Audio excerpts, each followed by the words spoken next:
Okay, there we go. Yeah, not sure what happened there, but OBS decided to crash on me. Ah, that's a good sign for the evening, right? Just crash outs, crash outs. All right, good evening, everybody. We are back. Special Wednesday, Thursday edition of the stream.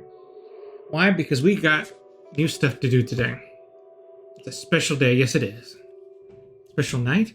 Nah, we're not gonna. Okay, it's semantics. It's okay.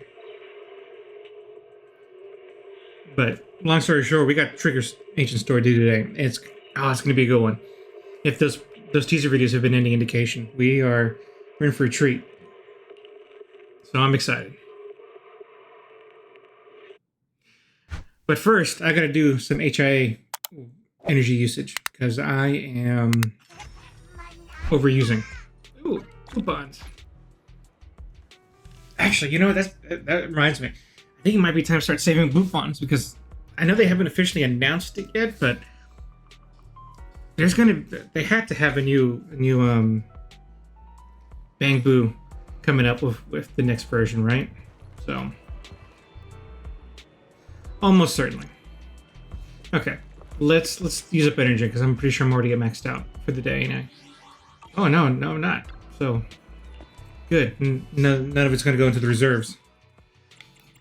Okay, so let's work on our little kitty a little bit.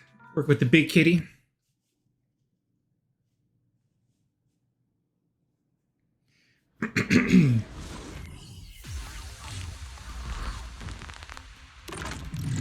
It's a good warm up for us.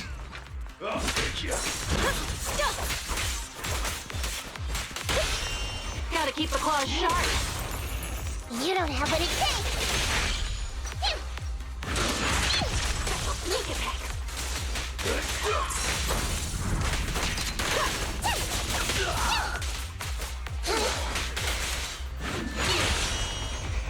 There's no retreat now. Why don't you have a piece of my claws? Out of my way! It's a fact.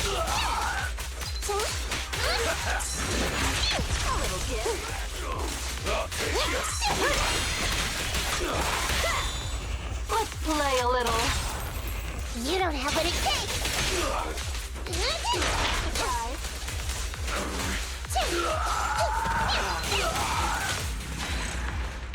All right, good start for the night. Good stuff.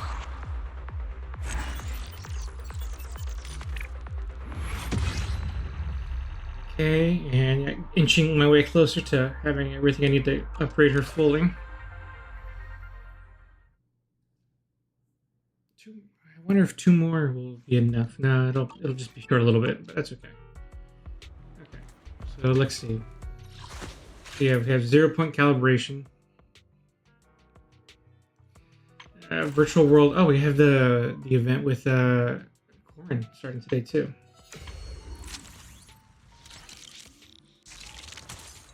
Trigger is here. Okay, let's go ahead and do a little bit of that then. Well, this will be another part of our warm up. I've got your back. We'll go through the demos of each of them. And poor Julian. I would have picked Julian if Vivian wasn't the very next banner.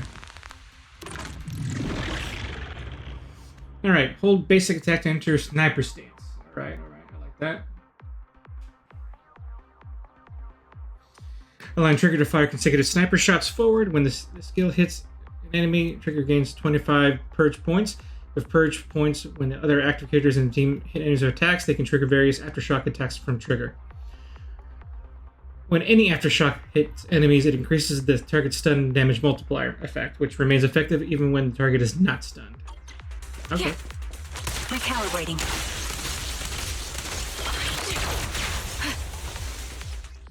Okay, when trigger has purge, other active characters in the squad can activate trigger's basic attack harmonizing shot when hitting enemies with a basic attack, dodge, counter, special, blah, blah, blah, blah, dealing electric damage and accumulating stun. When hitting enemies with heavy attacks from an X special attack, assist, follow-up, or an ultimate, they can activate her Tartar shot. Okay. Adjusting for wind. Okay. So landing a heavy attack with another agent's Watch it. You're in my sight.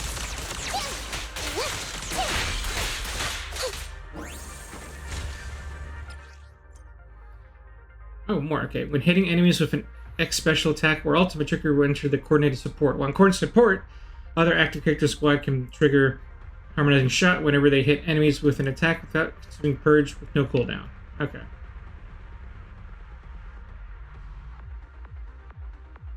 I'll take point. Okay, press. So I gotta hit them with this. Okay. In this state, harmonizing shot triggers more frequently and doesn't consume purge. My turn. Down. I'll pierce right through. I guess it's active until it stops glowing, right?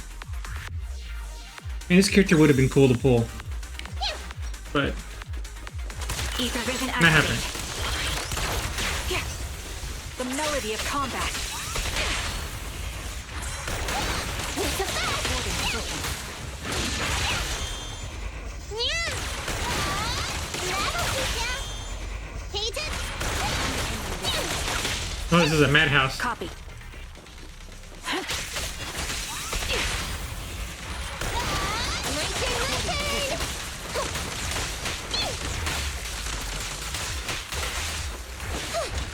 Over here.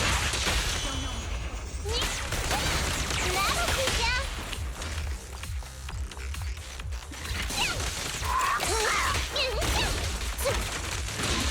I'll pierce right through. Yep, I meant to go for this. My turn. Yeah, I guess I could use the sniper's ultimate. free. One shot, one kill. Behave now. You don't have what it takes. Support in position. Oh man, that trigger's aftershock ability is really freaking cool. It makes me have a little bit of FOMO, but only a little. Only because I got Vivian on the way, so no need to have FOMO. Oh, Julian, I really did want to pull for you, but I can't afford it. I'm not a whale. I'm a dolphin, but not a whale. And I'm gonna dolphin all over Vivian and Jane and Caesar and Lighter probably. God, it's all four of those characters. I'm screwed. Well, okay. Hugo's the only one I'm not gonna pull for 1.7 at this rate. So,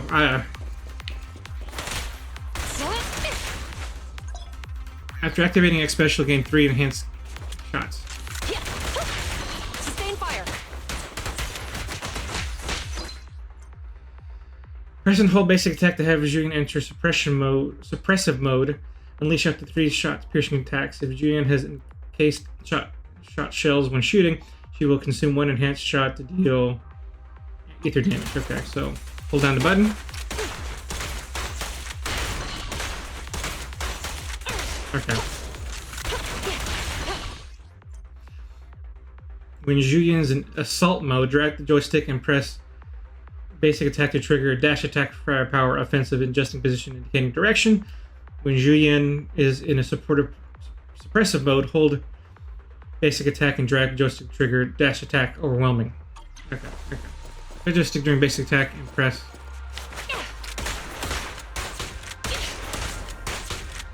I guess that's what they mean, just the spray thing, right? Guess he's just very mobile. I haven't played it Julian in a long time. Roger.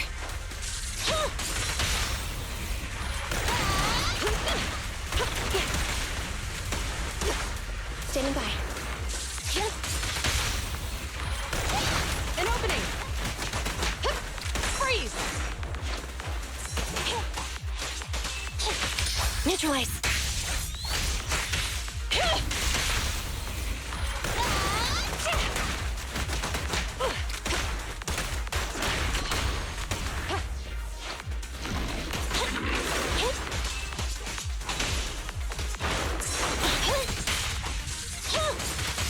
Fine. Taking the Copy that. Thunder. This won't hurt. Not. surrender your weapon. Don't even try it. You're surrounded.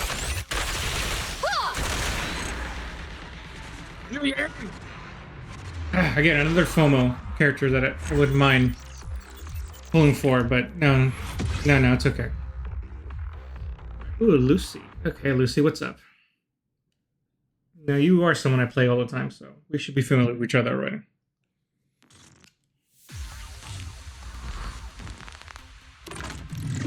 So I say. Go, Boris, go! Should have memorized your names by now. Grassy, Woody, Greasy. I don't know. I feel like I'm missing one.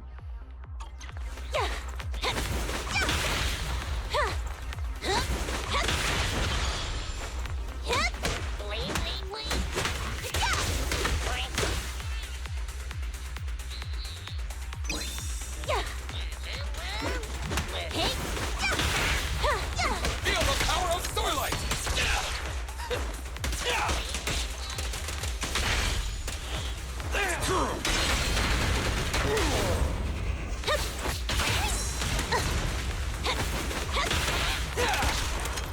Stand still! Got it! I'll take it! Easy target! Jump!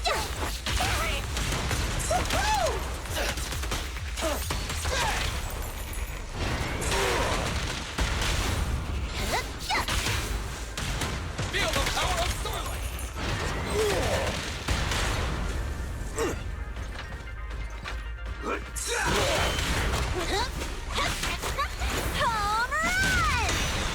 Move it! Out of my way! The killer is unstoppable!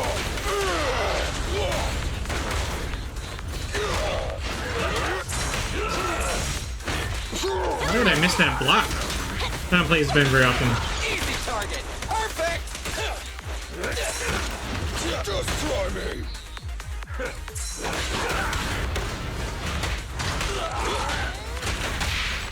Solid hit. Starlight never dies! It's showtime! Stay! Quit moving! Oh, we managed to do it in the end.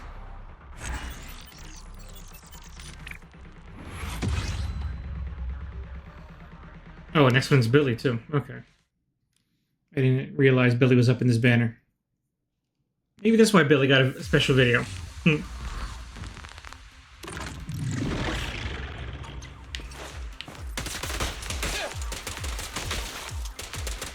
Try this!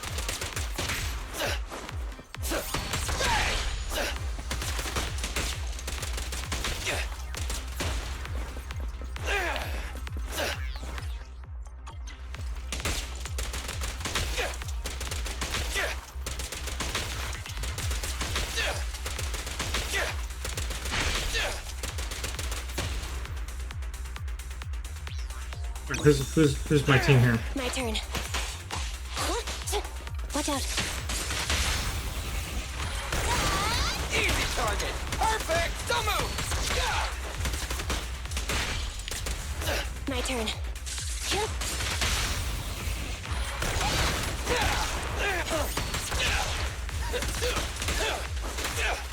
Billy, go do some repairs.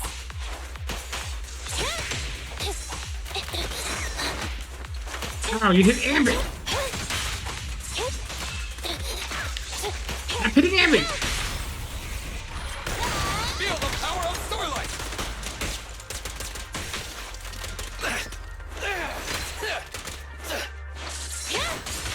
Man, I'm really not used to these characters anymore, am I?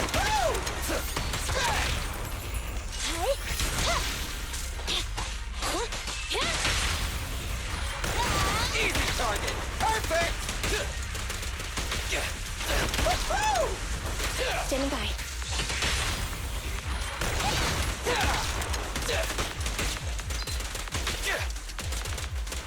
Roger. Enemy backup. Stick together. Eliminating target.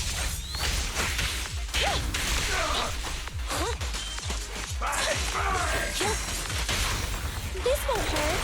Not. Electric charge. Don't worry, everyone will get their share.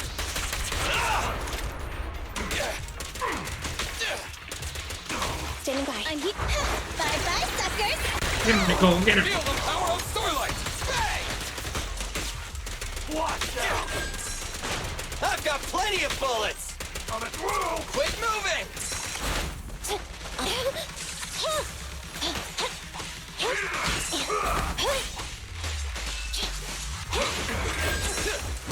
Stand still!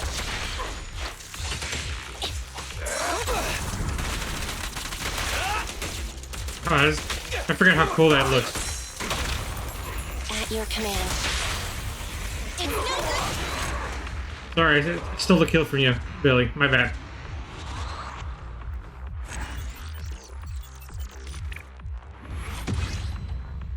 Okay, so that's a good warm-up. Now I can actually go to the actual agent story and see what's going on with Trigger. What's the story, Trigger?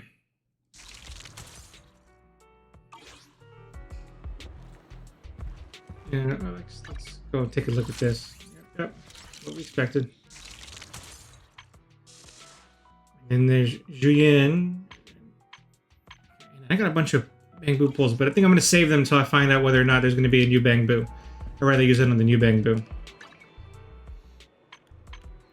Tactics. What's here? Oh. Guess I trained with somebody new, I guess. Okay. Ask Corn what's going on there. No, that's not the one. Okay, I want to go to the TV schedule, right? So, time to go back to our place.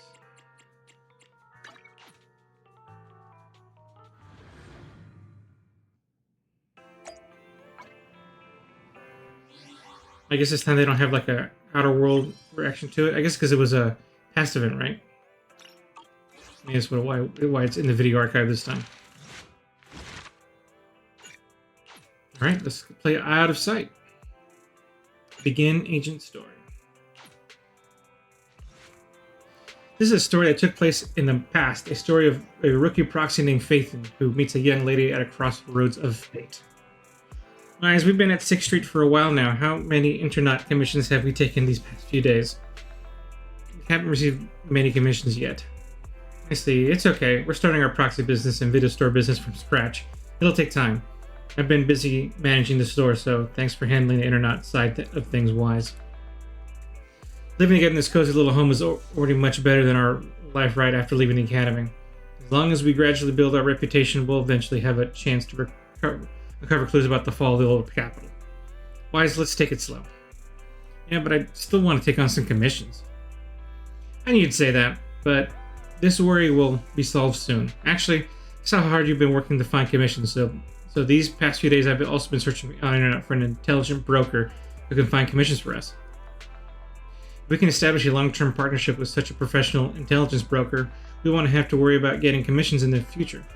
I don't I deserve a little bit of praise? Good job.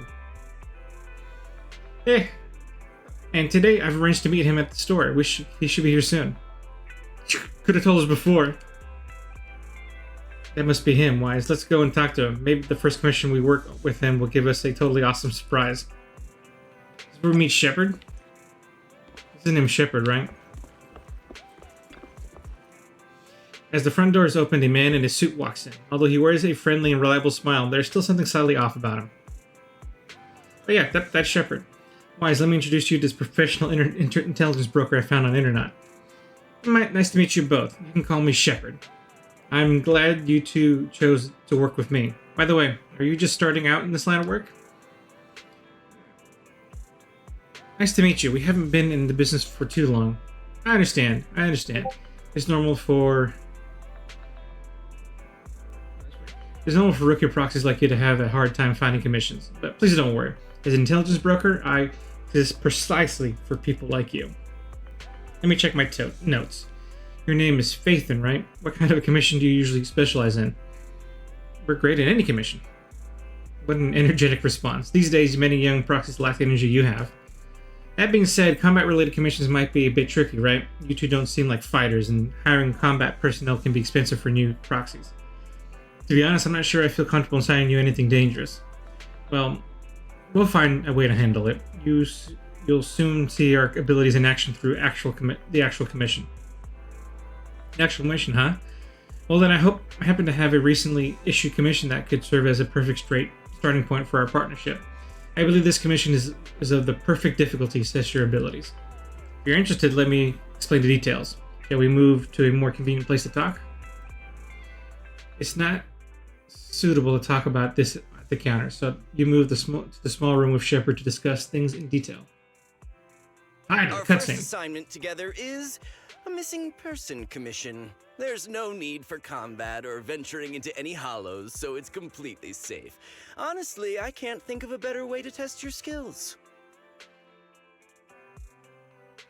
Hire a proxy then.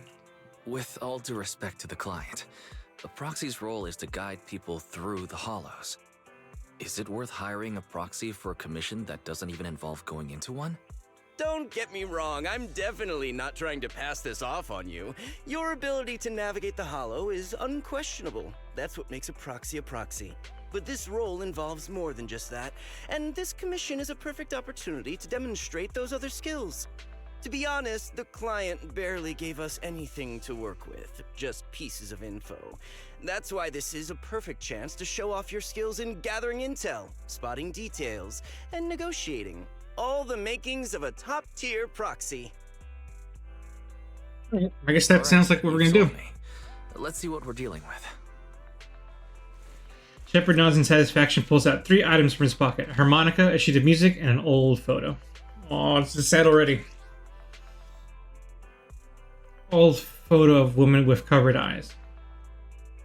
A somewhat aged photograph, though the image remains fairly clear. A blonde young woman with her eyes covered leans against a wall. For some reason, her silhouette seems so fragile, as if she might shatter into pieces any moment, filled with such profound sadness. Aw, this is super sad. Anything behind the photo? Nope. I guess you can kind of tell it's leaning against the wall. The client has only provided us with these 3 clues. All we know is that the woman in the photo is your target. Wait, just a photo? That's barely a clue. No name? No background? Not even her usual haunts? And what's up with the harmonica and the sheet music? The client doesn't seem to have any more info, though it's possible they just don't want to share. But the client did mention if you get stuck, you should try playing the sheet music with the harmonica. Well then, I'll leave this commission in your capable hands. Keep me in the loop if you make any breakthroughs. Just ping me on Knock Knock. Finding someone with just a photo and a melody. That's like searching for a needle in a haystack. Got any ideas, Wise? Let's go to Port Elpis and look for clues. Why there? Maybe we should check Port Elpis. Women with their eyes covered aren't exactly that common. Remember when we visited the sea a while back? I think we saw someone who fit that description. Remember? You were in a bad mood, so we went to the sea to clear our heads. We even bought some fries, but you got distracted by a woman passing by with her eyes covered, and the seagull took the fries right out of your hand. Now that you mention it, yeah, I remember. She did look a lot like the woman in the photo. And I was just curious, all right? She stood out. How was I supposed to know the seagulls there were so aggressive? Anyway, it's an unexpected lead. Let's check out the port and see if we can dig anything up. Seems like a random lead, but I ain't gonna complain. Let's go to the car. Sorry, moving boxes. Inventory check complete. Perfect. All the boxes have been moved. We're all done. Boss, this stuff is so heavy. I'm exhausted. Can I charge my ether battery for a while? Boss, I'd really love to drink of bamboo coolant. We don't earn enough Denny's for stuff like that. Forget it. I know a broken bamboo charging station where you can get free energy. You look tired, so I'll make an exception and take you there. Aw, boss taking care of employees. What a concept.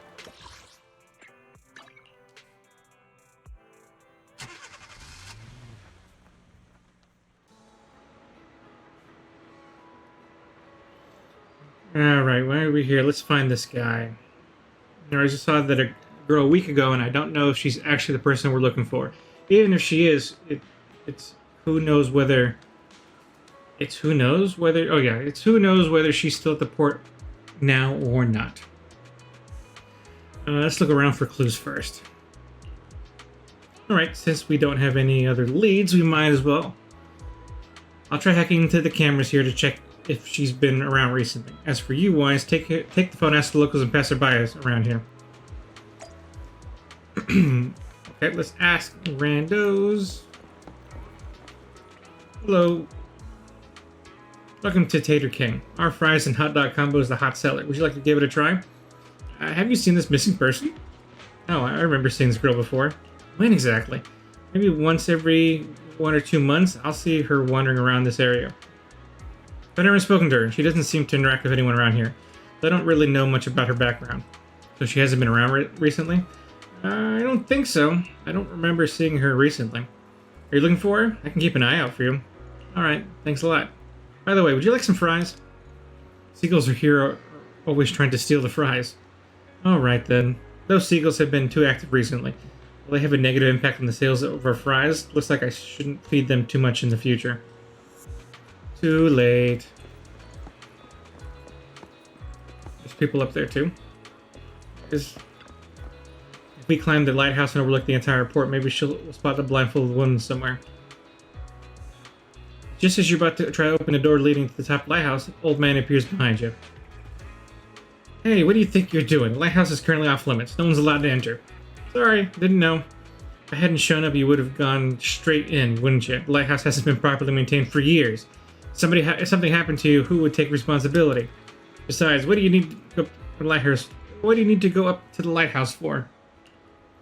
I'm looking for someone. Have you seen this person? Let me see. This girl does have a rather memorable appearance, but I don't remember seeing her before. I think she might have been here before. That's so. You should keep track around the lighthouse. If she was on the dock's walkway, I definitely wouldn't have seen her. If you're looking for her, I suggest checking around there. At the very least, I haven't seen this girl near the lighthouse. Alright, thanks. Oh, Mr. McDunn, we'll meet you in the future. And you'll be just as grumpy.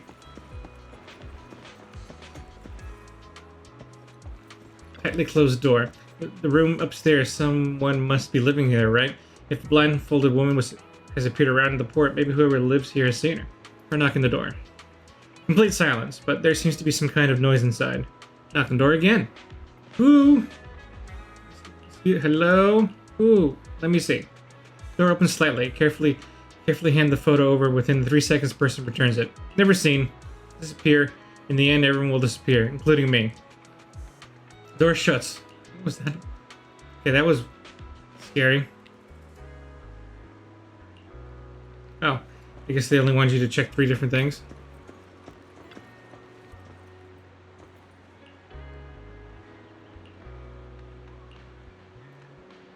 In the foggy window, there is a blurry reflection of a pair of eyes quietly watching you from behind.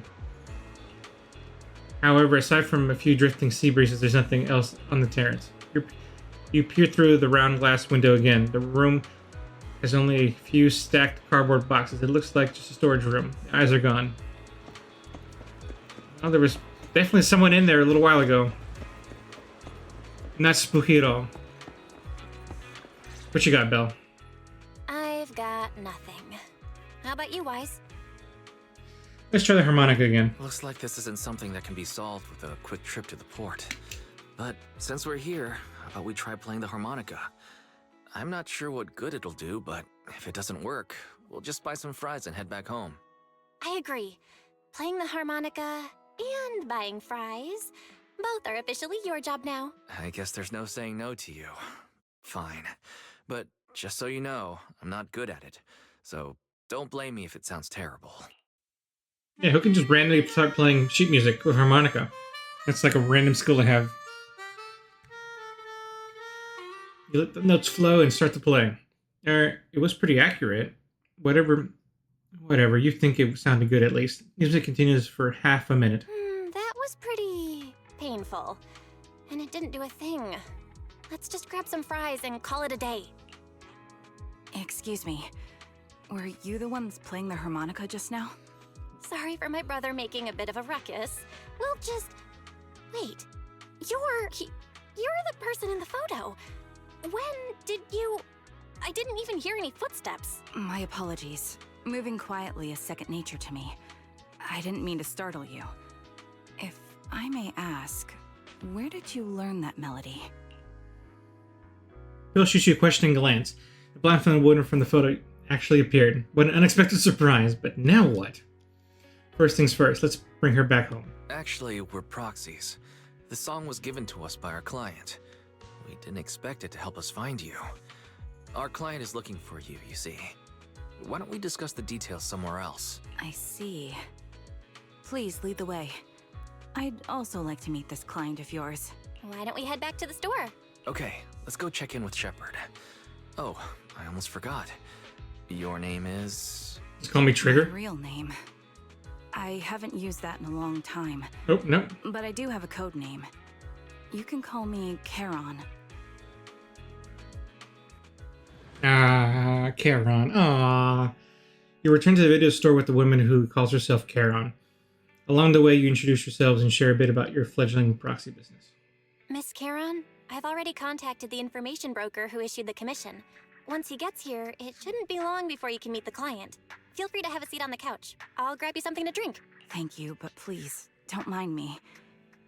By the way, the second row from the top on your TV wall, third unit from the left, it has a connection issue. You might want to check it out when you have time. How did you spot that? Let me see. You're right. How did you pick up on that?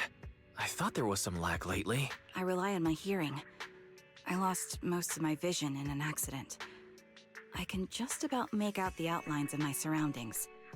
To move around like an average citizen, I've trained my other senses to be extremely sharp. I heard a faint buzzing sound. By moving around the room and noticing the change in sound, I was able to pinpoint the location of the faulty TV. I'm going to bring it up. Sorry.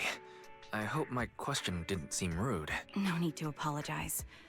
Vision isn't the only way to perceive the world. As proxies, you too should know that better than most. Anything that can be seen with your eyes can never be considered a secret. A subtle silence fills the room. It's clear you each have secrets you don't want to share with the others, and there's an unspoken understanding between you. As the silence on the brink of becoming awkward, a knock sounds on the door from outside the shop. Ah, man. Me again. Not enough You time to two read these found things. The target already? Wow, Phaethon, you guys are incredible. If you're always this fast, you could take on anything. Why do you look uneasy? I'm glad you're impressed, but you seem somewhat unhappy. Troubled even. Oh. Where to start? It's great that you were able to find the woman in the photo, but there's a new problem. Uh-oh. I can't get in touch with the client anymore. There's been no reply from his Knock Knock account since yesterday. I brushed it off at first, but there's still no reply today. Just when I thought he might have skipped town, his account suddenly sent me a location, the edge of a hollow. Who sends something like that in normal circumstances? That definitely doesn't sound normal. From the edge of a hollow? That seems strange. And with no other word from the client. Either way, I'll keep trying to reach the client. I hope he's alright. Let's stay in touch for now. We won't be wrapping up this commission for a while. Sorry, but I overheard your conversation. Could you share that location with me? If I investigate the hollow, I might pick up some clues. You're Miss Charon?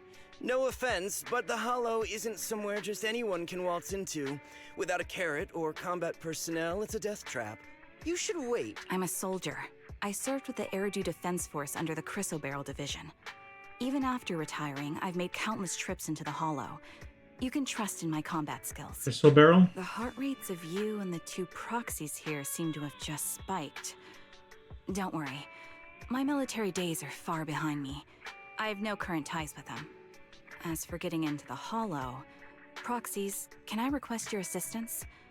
I don't know anyone else who could guide me. I'll pay the commission fee as best I can.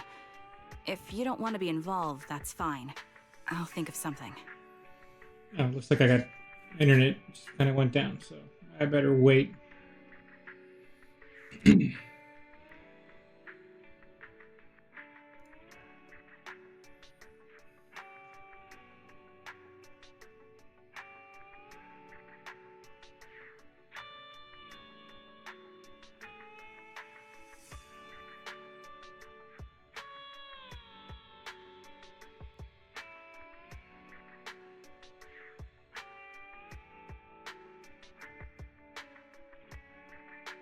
Okay, just waiting for my internet to kind of stop dying on me. There we go. That was unfortunate. I hope I didn't mess up the TikTok. I should check that real quick.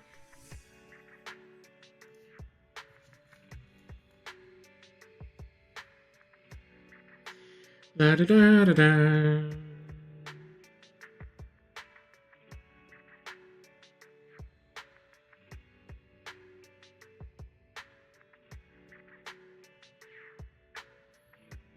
It doesn't show me live anymore, so am I live or not?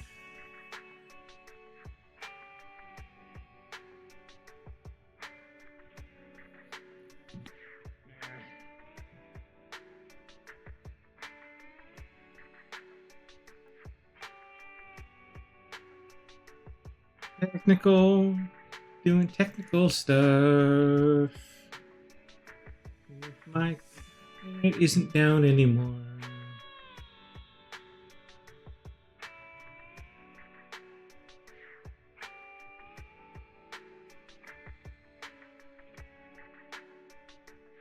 Okay, it does seem like I'm live. Okay, I just had to be sure. Okay, back at it again.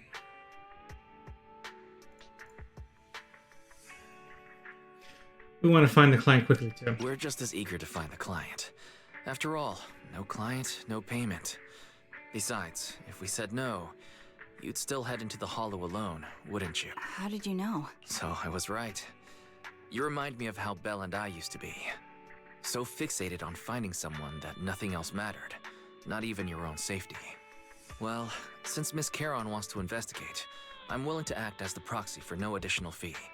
Just leave it to us, Shepard. I see. That works for me. With the client still unreachable, my hands are tied. Please, look into the hollow, and be careful. I'm really sorry for troubling you both. Finding this client is very important to me, so I may have acted a bit out of line just now. You seem determined. Don't worry about it. Seeing how determined you are to find this person, we can't just sit back and do nothing. Let's work together to find them. Right, so we time to go in. It's not often I had directly tie into the system. It feels like it's been a long time since we've had to. Wait. So this is ether ice.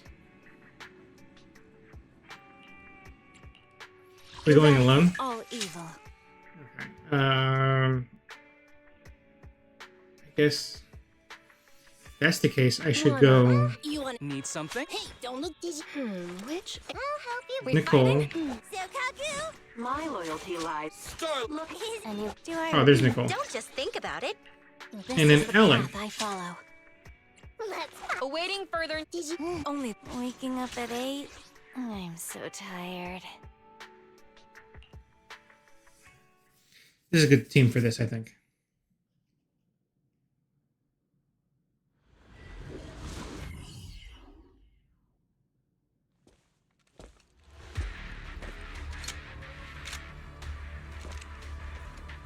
That's a good shred. I like it. I need some time to calculate the hollow route.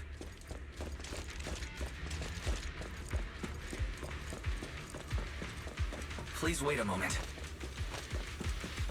I'm waiting. I'm just testing my legs.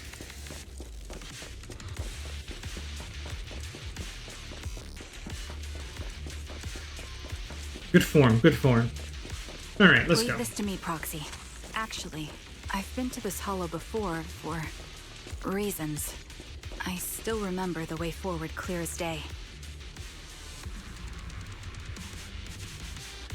Better wait for all the talking to go through. If not, I'm gonna miss out. Here we go. Why don't you wait just a little longer? Calculating a path doesn't take that long.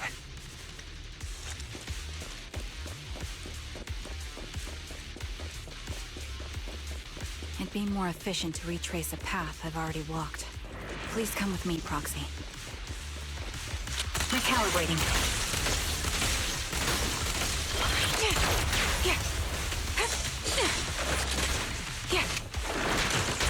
At your service. Avoiding.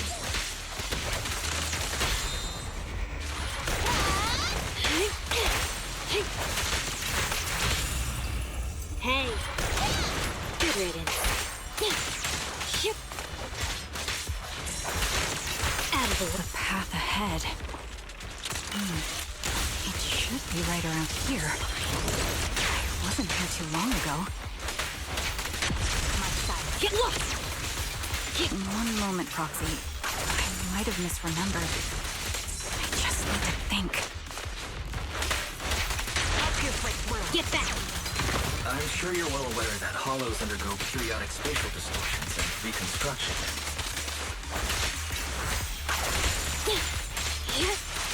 Take this. Sorry for being so presumptuous, Proxy. I got ahead of myself and made things difficult for you. It's okay, Trigger. We forgive you. It's no trouble. There's a fissure nearby. We could use it to get back on the right path. Okay, are there any more lines before I can continue on? Let me lead the way from here on out.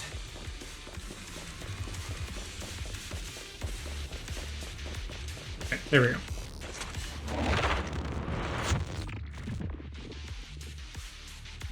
By the way, Miss Caron, how are you so fluid when you move and fight?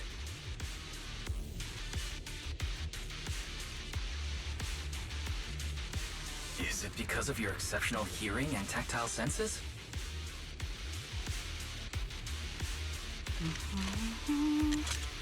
That's one part of it. In fact, my eyes gained some unique abilities as they changed. Change abilities like what? I can't see most things clearly, but I'm able to detect the etheric fluctuations of nearby humans, ethereals, and other objects.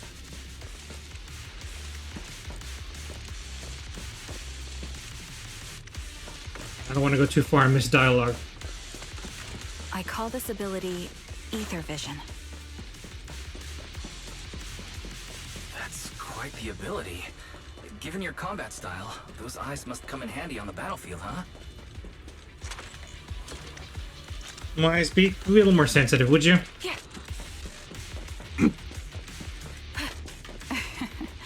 That may be so. My eyes, don't be so sensitive. Ether vision activate. Increase firepower.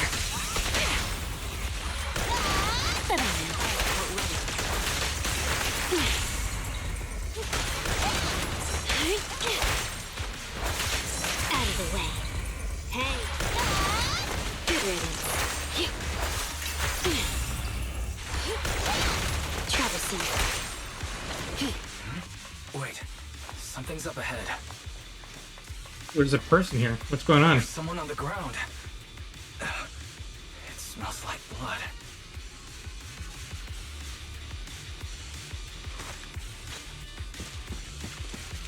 A man and woman lie collapsed on the ground with unmistakable smell of blood emanating from them. Following the source of the scent, you see the bullet holes on their bodies.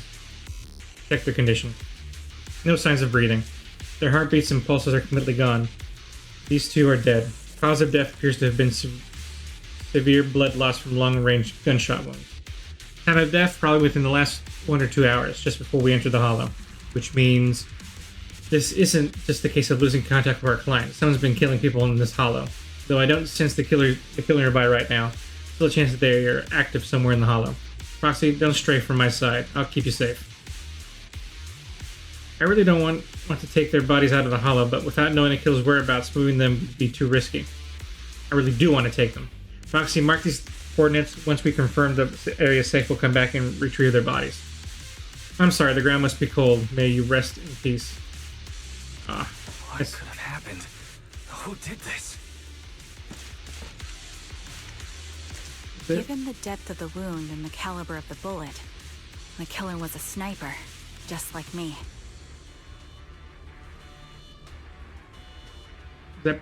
Is that girl a Thyron? I can't tell what kind of Thyron she is from the ears.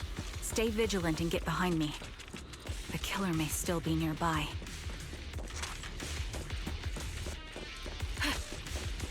They seem to have no qualms when it comes to killing. A lot of assumptions there, Trigger. A lot of assumptions. The surrounding ether have increased there it is. significantly. Again. What's going on?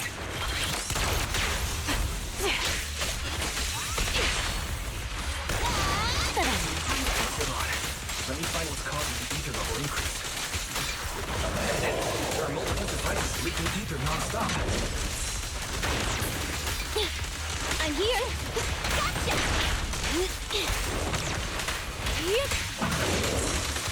Those are high-pressure ether storage tanks, filled with highly concentrated ether. Get back. As soon as the valve is opened, the ether will flow out at a fixed rate. I'll take point. Such high ether concentrations will make the nearby ethereals more active and cause more to show up.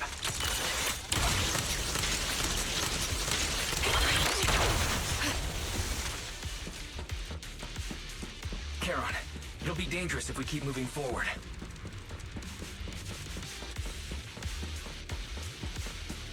Understood. These storage tanks are high-risk items manufactured by military-industrial companies. They're rare, even on the black market.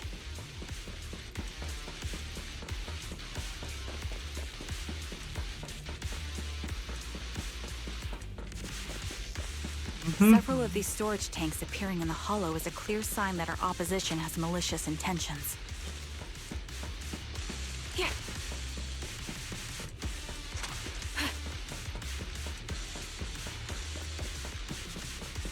Let's find a suitable sniping position and disable those ether storage tanks along any mission-critical paths.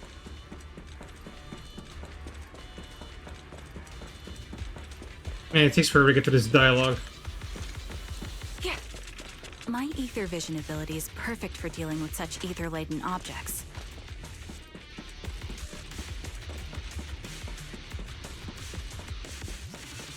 Let's take care of these leaking tanks to lessen the threat of ethereals on our path. Then we can proceed. Here.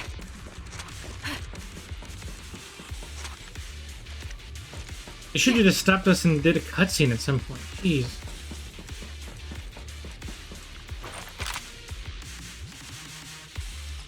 I guess now we're gonna do the sniper mode. Press RT for a single shot.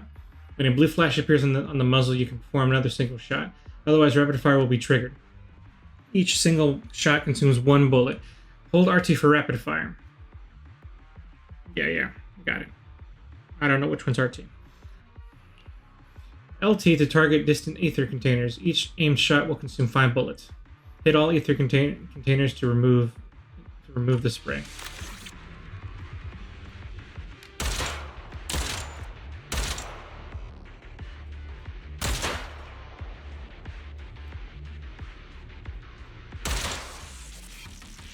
All high-pressure ether tanks have been disabled. We can keep moving. I wish I could understand how shooting them disables them. Couldn't I put more holes? Wait. Charon, I'm detecting 4 life forms up ahead. Let's go take a look.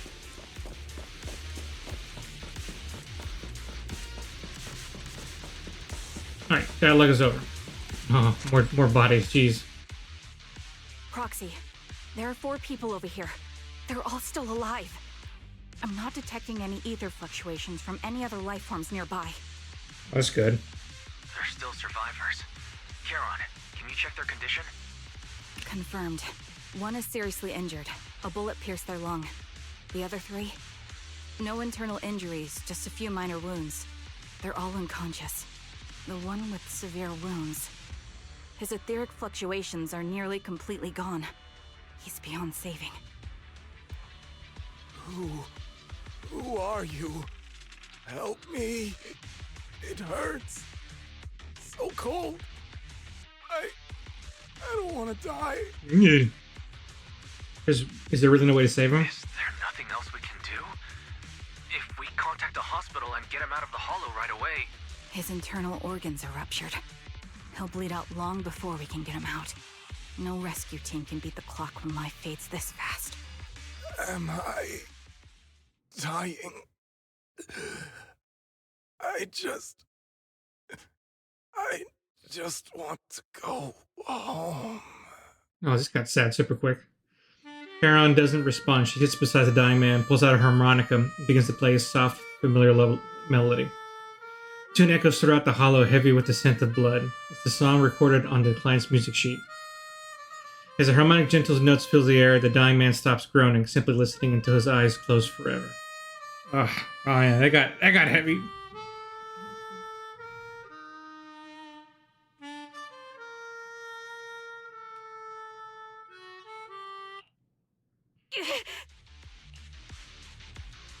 Look, you're in pain. What's wrong? You seem like you're in pain. I'm fine, don't worry about me.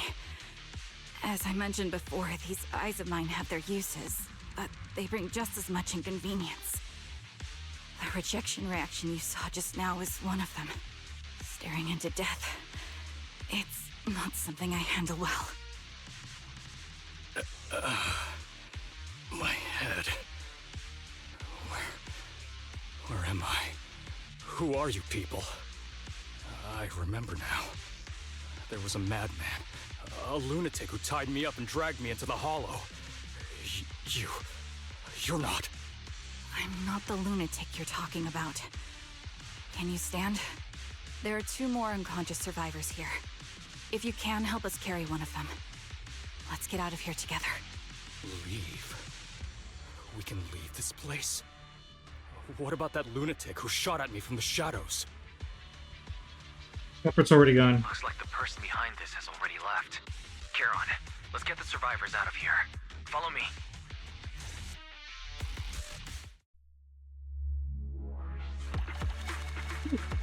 Yeah, that got heavy at the end there.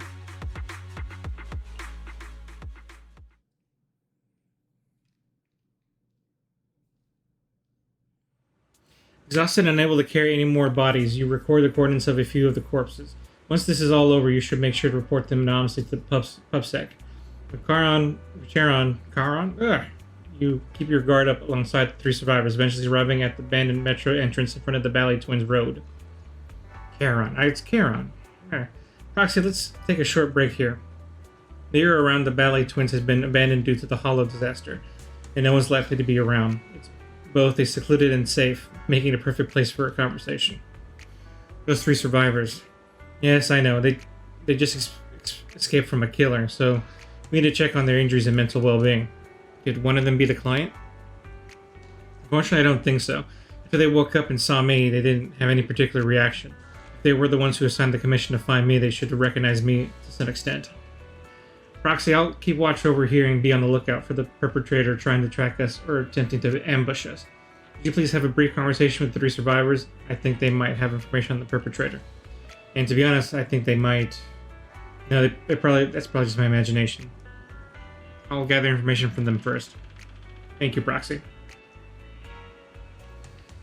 Let's go talk to some victims.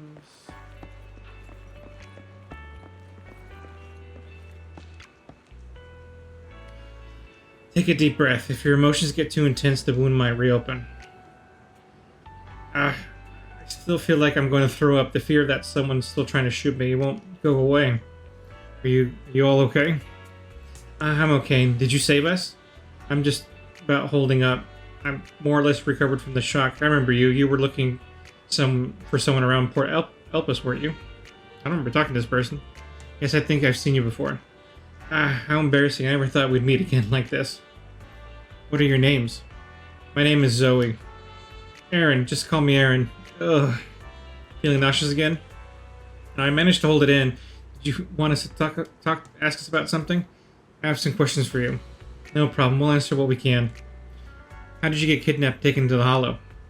For me, you know, I was sightseeing Port Elpis earlier. After that, I was on my way back home, driving along a deserted road when I seemed to hit something. So I got out of the car to check. Just a few seconds after I got out of the car, someone hit me from behind and knocked me out. I still have a bump in my head, back of my head. You can feel it. Just let me take a look. There really is a bump on the back of your head. As for me, I was sitting at home with my friend when someone pried open the lock and tampered with our food or water or something. I don't know what they did exactly, but shortly after we ate, we both passed out. Were we the only 3 rescued from the Hollow? Did you see another woman? Just you, just the 3 of you. Oh.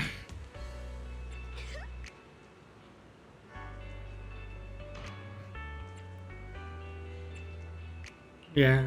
Alright, anyway, thank you for your companion. If it weren't for your arrival, I don't think the perpetrator would have left this let us leave so easily. Why are we being targeted? That's a good question. We're gonna find out. Hey, buddy. Thank goodness. I can't believe it. I'm still alive and out of the hollow. What's your name? Oh, I'm Jesse. I'm so grateful you were there to save me. When that maniac was chasing me and snapping at me, I really thought I was done for. I have some questions I want to ask you. Questions? Go ahead and ask, although I don't really want to remember what just happened. You did save my life. How were you kidnapped and brought into the hollow? I was tricked. I received an anonymous message telling me that there was a big job I could do, asking me to meet in the alley on 6th Street. I had just arrived at the agreed spot and was waiting when someone hit me from behind and knocked me out. That's no good. When I woke up, I was already in that hollow and my hands and feet were tied. I got a few more questions. What did you experience in the hollow? Although I was tied up in the hollow, luckily I always carry a folded knife with me. I tried to shake the knife out of my pocket and cut the ropes, hoping to escape, especially since the air was filled with ethereals. But suddenly someone shot at me from the shadows.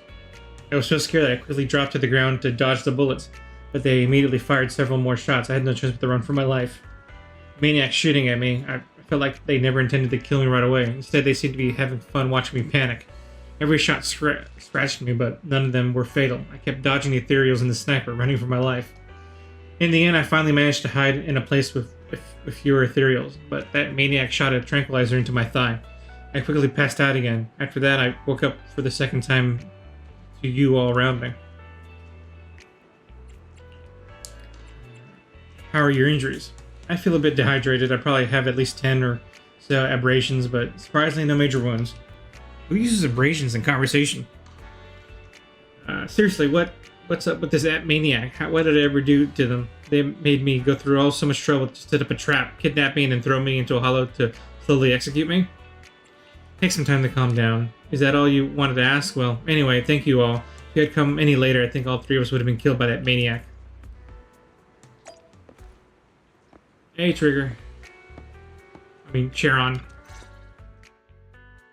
After a brief check on the three survivors, you share what you've learned with Sharon. She then calls the three over. Thank you all for assisting me, even though I'm a stranger. You've given me valuable information. It's the least we can do after you saved our lives. If there's anything else you want to ask, go right ahead. I do have some questions left to ask. Before that, could the three of you introduce yourselves? I'd like to see if there's a pattern to how the killer chose their targets. I'll go first. My name's Zoe. I used to be a soldier in the Defense Force, but now I'm just working a regular desk job at a private company. Don't let that fool you, though. I've earned my stripes. Monica Rial? I'm Jesse, currently working as an internet information broker.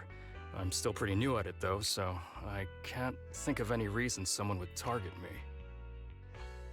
My turn? I'm Erin.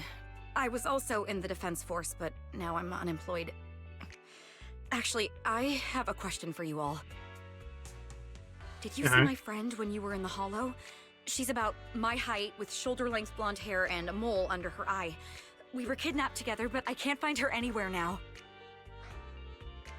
I don't recall seeing anyone like that. If I'm not mistaken, we didn't come across anyone like that in the hollow, among both the survivors or the bodies.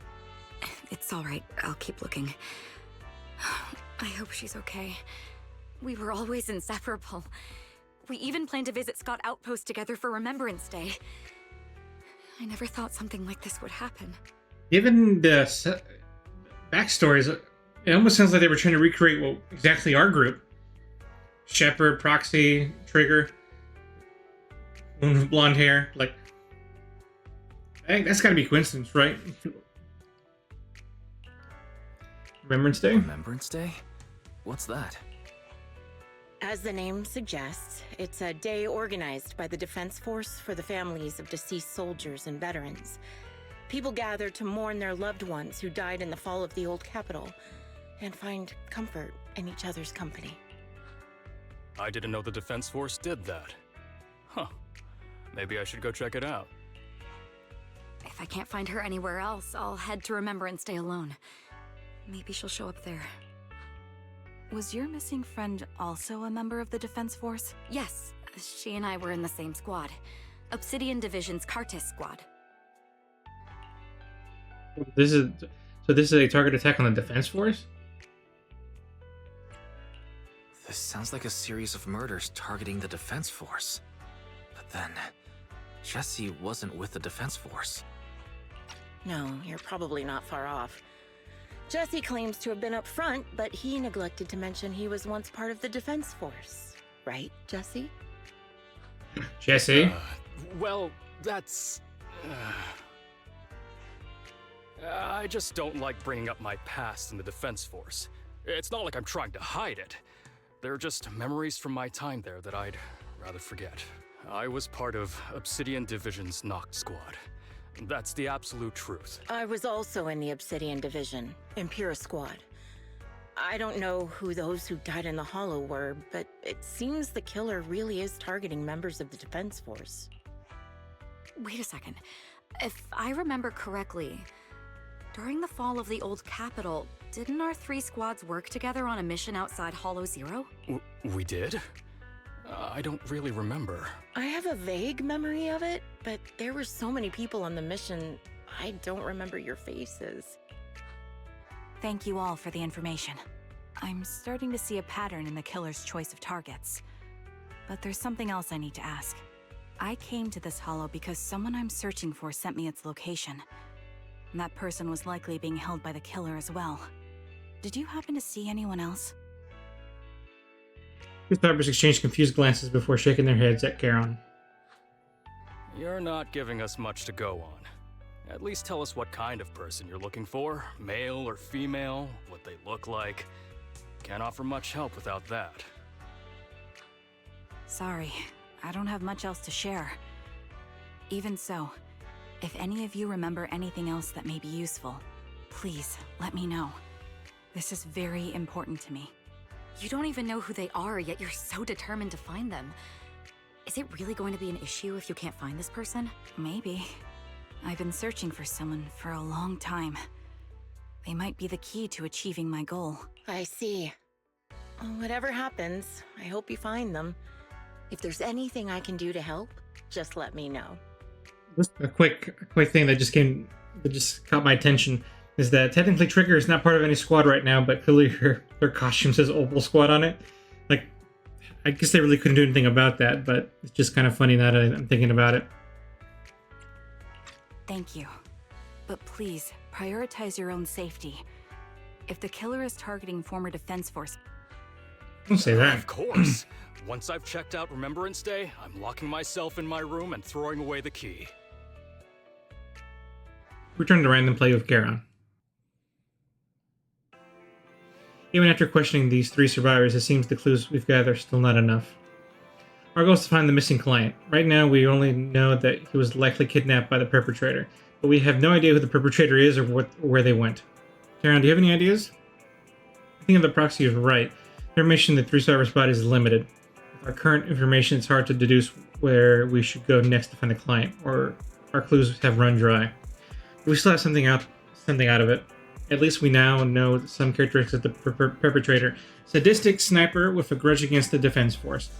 They're meticulous in planning, avoid open confrontation, and are obsessed with committing crimes in the Hollow.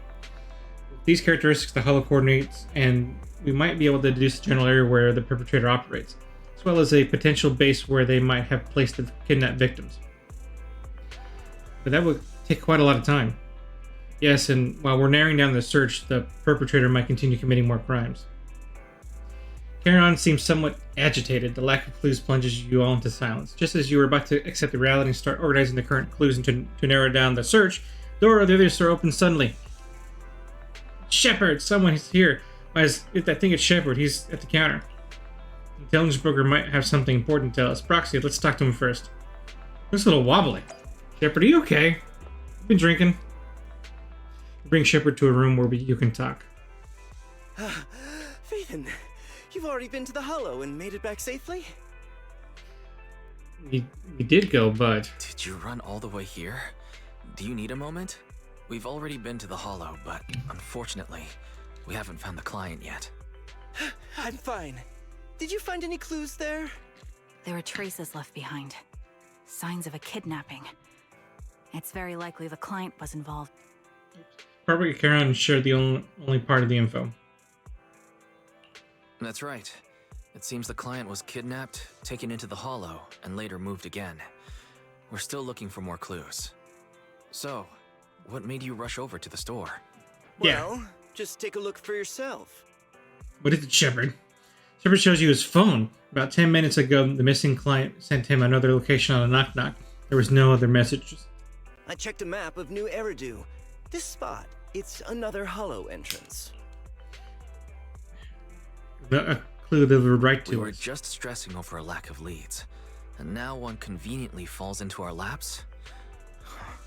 Something about this feels off. Yep. You're sure it's just a disappearance for now and nothing more serious has happened, right? If that's the case, the situation is still manageable. No matter how shaky the clue is, let's keep investigating. Just be careful. Any casualties and this will become something beyond our control. At that point, stop the commission and contact me. I'll bring in some professional Hollow experts to deal with the situation. Shepard hurries out again. You turn to Karen, who seems unsettled. Has she held back the full truth from Shepard to avoid having the search handed off to someone else? Probably. Thank you for not revealing what really happened to that information broker. Something, but why? Don't mention it, but why keep secrets? From a practical standpoint, wouldn't calling for backup have been the safer move?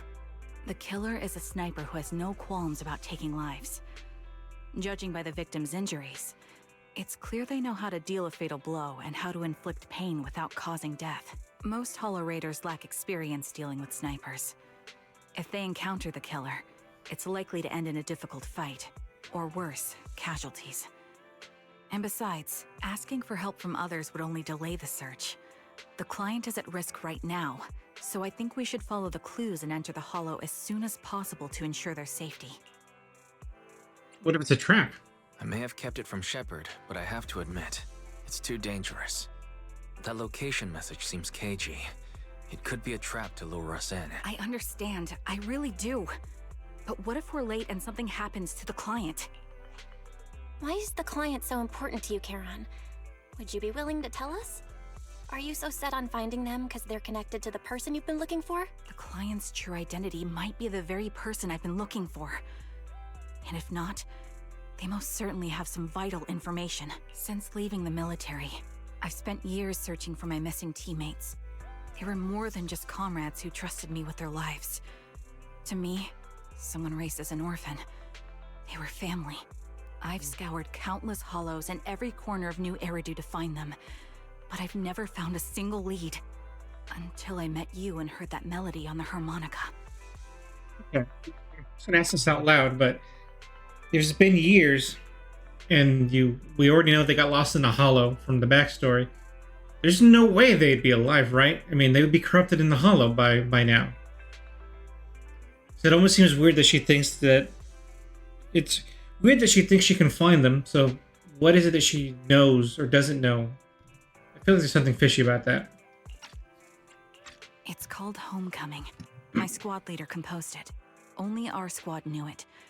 And yet that client of yours not only knows the song, but also gave you the sheet music. Please, Proxy. This client is the only lead I have left. I'm certain my teammates are still alive. If this trail goes cold, I don't know when I'll get another chance to reunite with them. If they're still alive, could there be no trace of them after all these years? Those gaze towards you seems to convey such a question. But then thinking about how you're also searching for your teacher, it doesn't seem all that hard to understand. I mean, it sounds like everyone's delusional, honestly, but that's okay. It's okay. We'll help you. I understand how anxious you must be right now. We can help you, but we really need to be careful this time. Thank you, Proxy. I feel much better knowing I have your support. You can trust me. I'll protect you if the killer is really waiting for us in the Hollow. We'll make it out in one piece. Is Eos going? Am I in danger? I feel like we're missing some bits here, bits and pieces here. Proxy, if your sensors are shared when controlling Bang Boom, does that mean the pain is shared as well? I won't receive any injury, don't worry. Then I won't let that perpetrator lay a single scratch on the Bis Bang Boo. If it breaks out, stay right behind me. Wise, although we agreed to let Charon investigate the Hollow, I still feel that the clues appearing at this moment are rather suspicious. I'll be careful. No, you must be careful.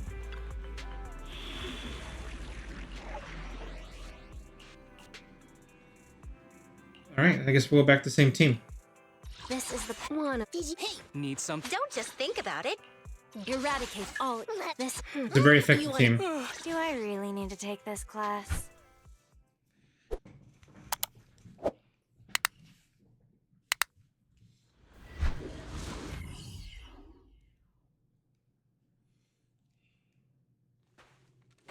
Strut, strut, strut.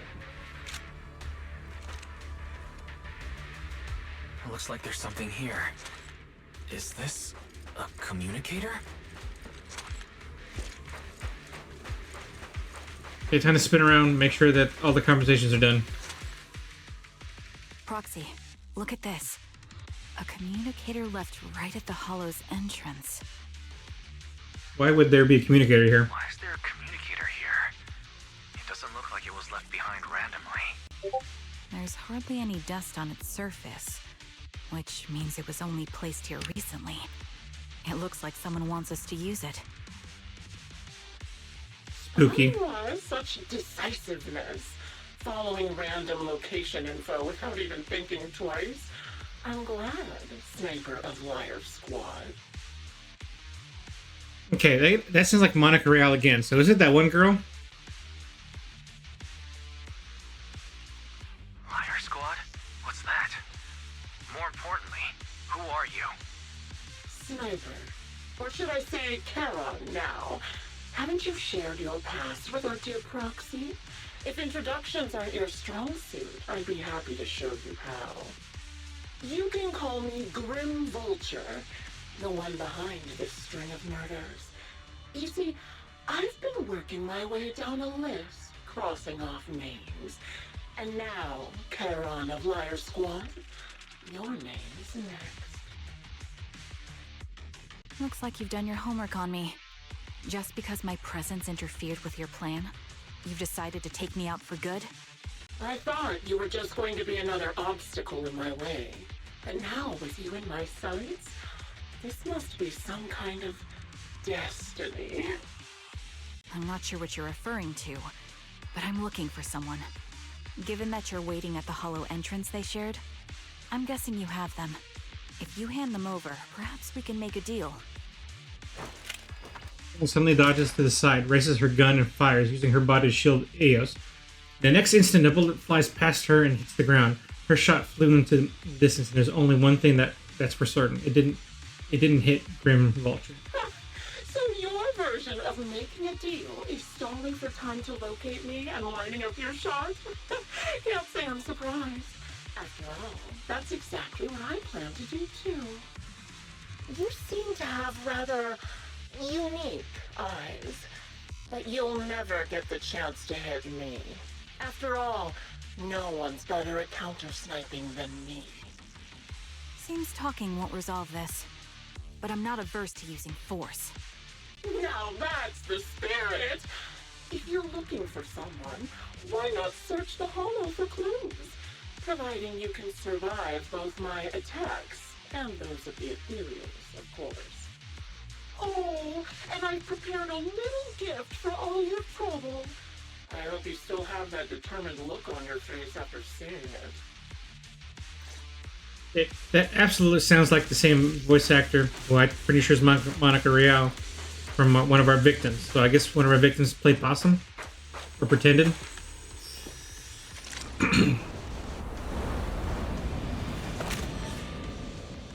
Watch out for Grim Vulture taking shots from afar. Recalibrating. Is there nothing we can do?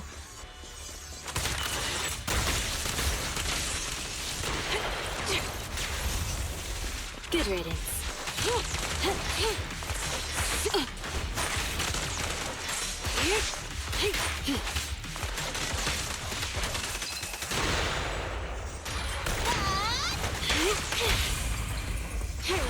Alright, found the groove. Copy. I found a box. Something feels off about it. Okay. Rather creepy box. It's giving off an unsettling stench. You have a bad feeling about that opening it would be asking for trouble. You glance at Karen beside you, who has fallen silent. Clearly she's having the same feeling. Right now she's hesitating about whether to open the box. Karen, wait, don't open it. Karen opened the box anyway. A bloodstained, tattered military cap, carelessly crumpled and stuffed into the corner of the box. Though the owner's identity remains unknown, the message it conveys can only mean one thing. Death. Don't touch what's in the box. Karen reaches out and picks up the military cap from the box, fingers tracing its shape. Her lips tremble. I'm okay, Proxy. If my sense of touch isn't deceiving me, this appears to be the outfit of my former teammate wore, or a replica of it. So this is the surprise Grim Vulture mentioned. I see now. Let's keep moving, Proxy. Karen goes silent, yet as she chambers another round, you can sense her hands trembling slightly, while her grip grows even stronger. Man, this is all messed up. Remember what's inside the box, right? Your loyal teammate's cap, the one Styx always wore. Jeez. Curious as to how he died? I'll tell you. He took his own life. Now it wasn't much different from being offed by ethereals. Ah. This is grim. I mean, Grim Vulture. The ethereals had almost completely taken over his body. He was being corrupted, covered in ether crystals. His core was almost fully formed. The other creepy thing is how does Grim Vulture know? He didn't want to become an ethereal, so he raised the cannon he was oh so proud of with just one last shell inside.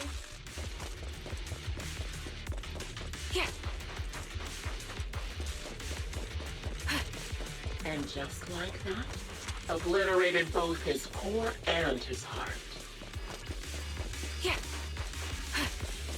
Any Messed up. thoughts on the way he kicked the bucket?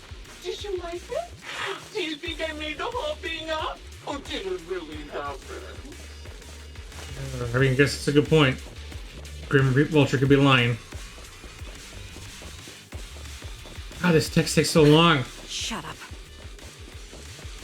I don't know who you are, but you'll pay for insulting him.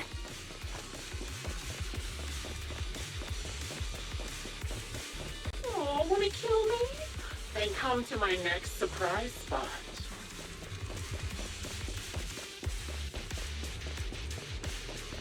Okay, yeah, those take forever.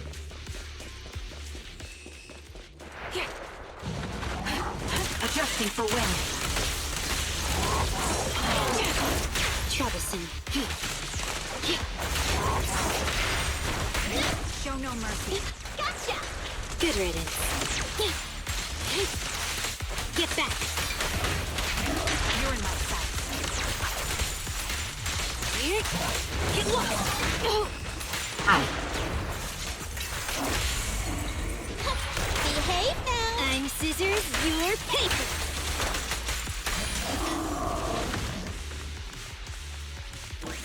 Another high-pressure ether tank. And a lot of ethereals have already been drawn to it.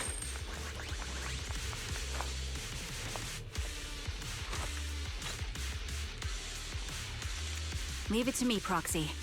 My eyes will take care of them.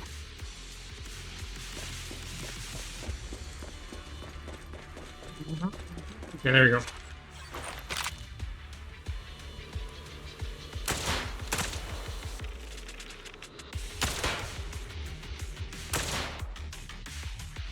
We did it, Proxy. Let's keep moving. I want to catch that murderer as soon as possible.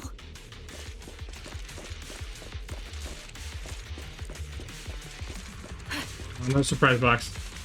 Second box emanates in an ominous aura. That unsettling stench seems to warn you that it's just like the previous one. It'll give you an absolutely wretched experience. Karen's breathing grows heavy. She stands still for several seconds, seemingly trying to control her emotional turmoil. Karen, don't push yourself. Finally, she opens the box. A pair of blood-stained, tattered military gloves lying twisted in the center of the box. clear that whoever placed them here hadn't just tossed them in carelessly. They had been deliberately arranged with malicious intent. Karen picks up the gloves, once again feeling their contours and icy touch. Her lips turn pale. Just as she thought, these are from one of... Just as I thought, these are one of my squad mates too. Let's keep moving, Proxy. Following this route should lead us to Grim Vulture's hideout. I'm fine. Karen picks up her weapon again, but there's an unmistakable tremor of unease in her voice. Acheron's favorite gloves. It wasn't easy getting my hands on them. As expected of such a famous, beautiful commander, even her gloves are stylish.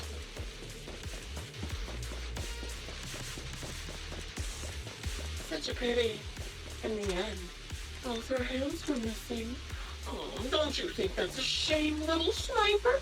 Jeez. Living up to the name, Grim.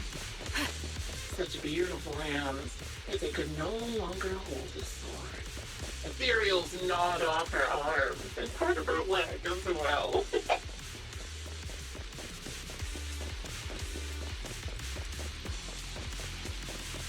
But she still had some backbone. She stood tall, even in death. It's just as I said. She died from multiple fatal wounds. Even the most beautiful flower will wither without protection, won't it?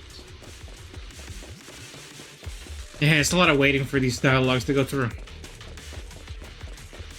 Now, do you think I'm telling the truth or a lie this time? How long do you intend to keep up this game of cat and mouse? Recalibrating. I'll be coming to your hideout soon. Wipe that smile off your face and wait. Wait and see what I'm going to do.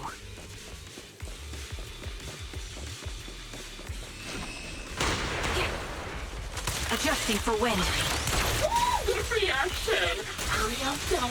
I've got one final surprise for you. Okay, on the money. I'm sure you figured out the route to get to me. The surprise is at the end of the road. This won't hurt. Not. Don't mess up my nails. Whoa, whoa, whoa.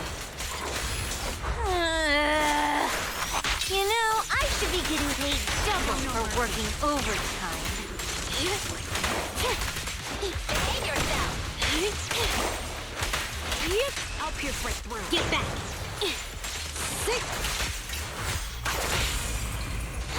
Behave now. I'm scissors, you're paper. Engaging head on. Okay, we're in the clear. Ooh. Tried to shoot me, did you? Yeah.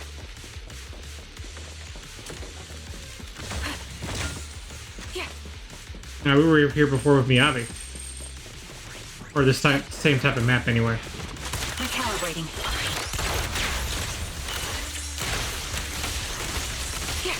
The melody of combat. Get ready.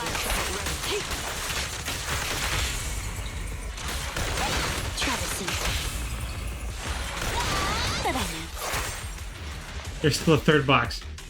You grab a turn on sand, trying to stop her from opening it, but she lifts the box lid almost mechanically. Third box contains a blood-stained corner of the clothing and severely damaged piece of engineering equipment, also stained with blood. Karen picks them up, her trembling fingers feeling their shapes. She doesn't speak, neither about the plans for pursuing Grim Reaper, nor about which her companions these items belong to. Till the communicator in her hands rings again with Grim Vulture's voice.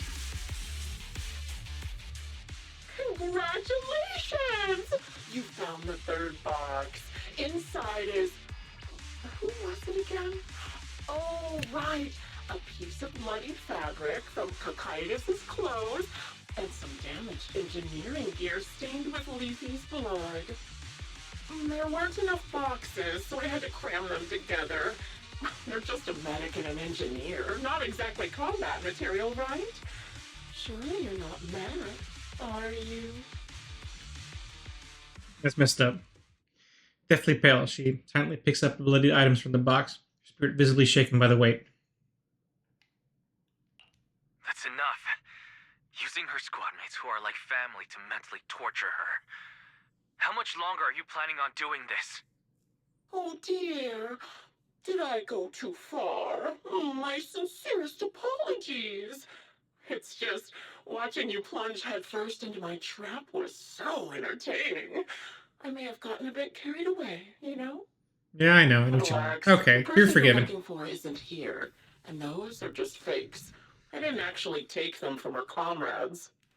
Her comrades are long since corpses in the hollow, after all. How could I possibly have gotten hold of their clothes? Not wrong. Could have seen that in the beginning. Surge of rage threatens to drown all thought. Just as you are about to retort, Chris' gunshot rings out. Sharon's shot is clean and decisive, carrying an unmistakable intent to kill. But from the response on the other end of the communicator, it seems she missed her target. Ooh, a decisive strike to be sure. But as I've already said, your awareness, sight, and experience mean nothing in front of a more skilled sniper. I didn't expect to kill you so easily. There was a subtle change in your ether fluctuations the moment I fired. That was all I needed. You knowing my past makes me feel sick. But after seeing that you're just a coward who feels fear from another's killing intent, it doesn't bother me as much anymore. Coward, you say? How fascinating. You were little more than a hollow shell before.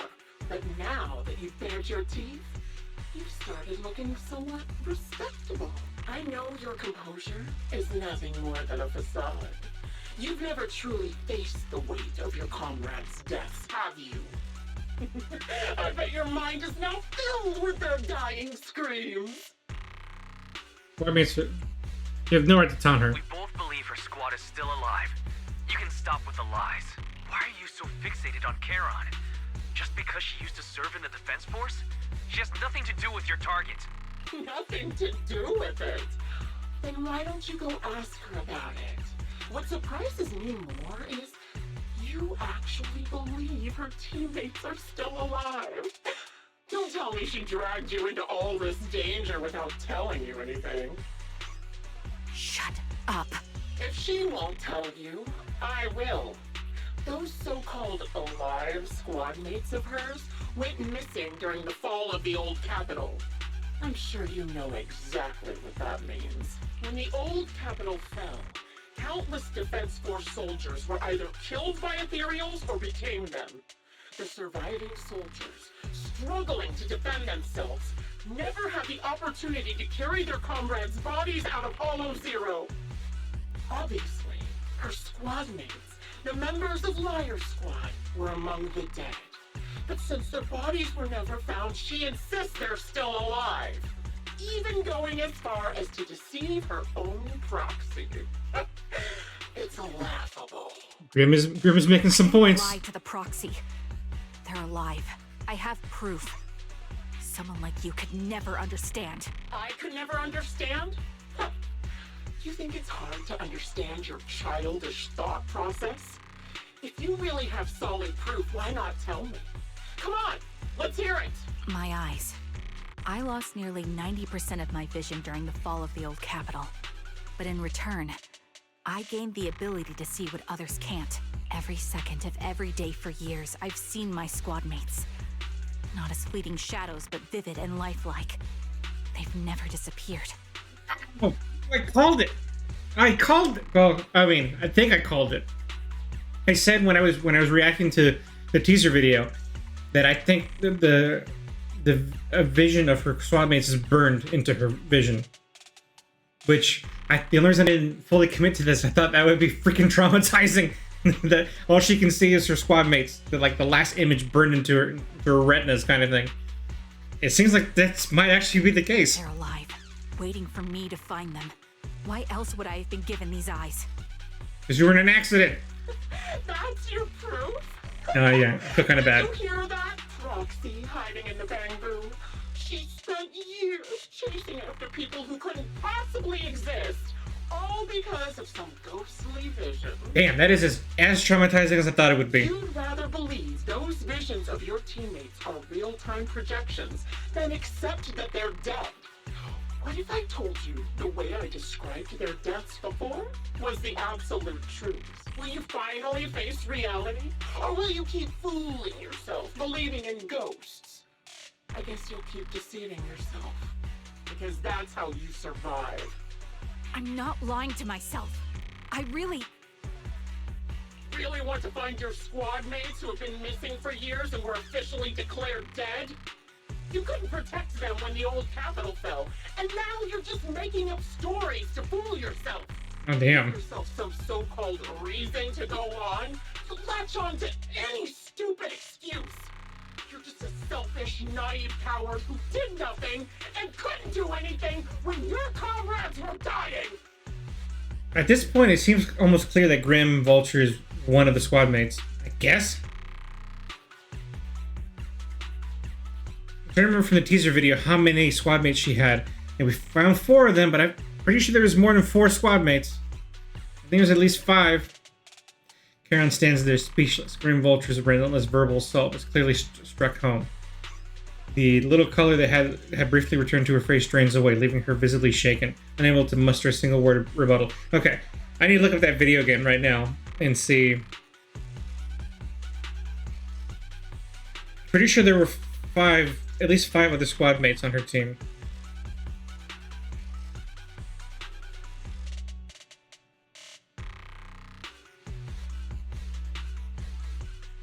No, not Tigger teaser. Trigger teaser ZZZ. Okay, let's see. I'm not gonna show it on screens because I wasn't ready for that. How am I connected to?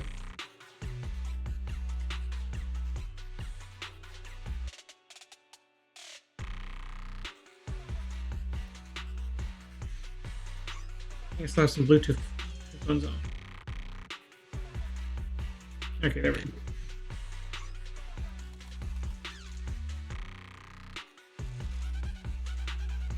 One, two.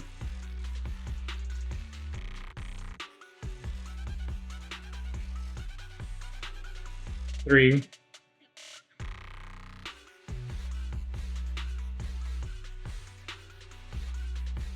4.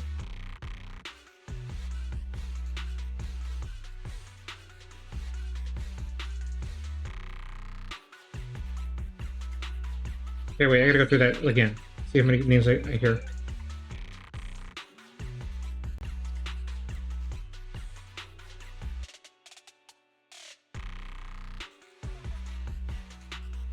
Charon. 1.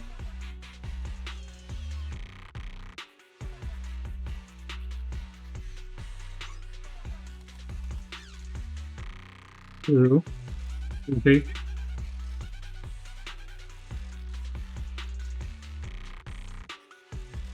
3.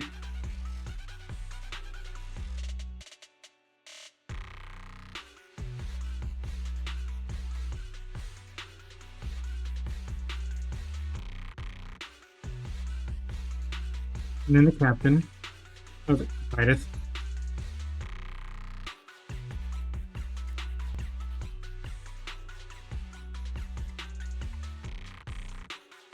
So there is 5 squad members. So I was. So is it the captain? I think that must be the captain. I'm guessing here, but Giving up already. there's definitely 5 squad members. I've only found 4 pieces. Nothing disgusts me more than a useless hypocrite. It might be the captain. Enough of this. Time to die, coward. No. I see. Oh, I should have kept better track of the names that were mentioned in the boxes. Styx for sure. Archeron. Lyle. Titus. So it has to be the captain? Because that's the one that wasn't mentioned? We'll find out. Charon is not a coward. Someone who enters the Hollows despite the condition of their eyes is anything but a coward. At the very least, she's far braver than a criminal like you, who hides in the shadows, enjoys torturing others, and is constantly in fear of being caught. Proxy, Your proxy sure has a way with words. I won't waste any more of my breath. Just die already. Analysis of surrounding fissures complete. I've completed analysis of the surrounding fissures. Charon, step out of it. We can use that fissure to escape. Fissures? When did you... Still trying to play tricks. With no hope of counterattack, practically drag Charon, turning to run towards a fissure that had escaped Grim Vulture's notice. Just as the bullet is about to strike, you manage to escape through the fissure.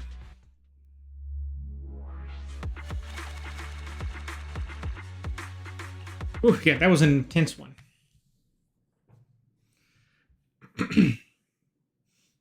You escape from the hollow and return to the video store, bringing along Charon, who's lost all will to fight. She seems to be more traumatized than you imagine, repeatedly touching her eyes, silent and distant.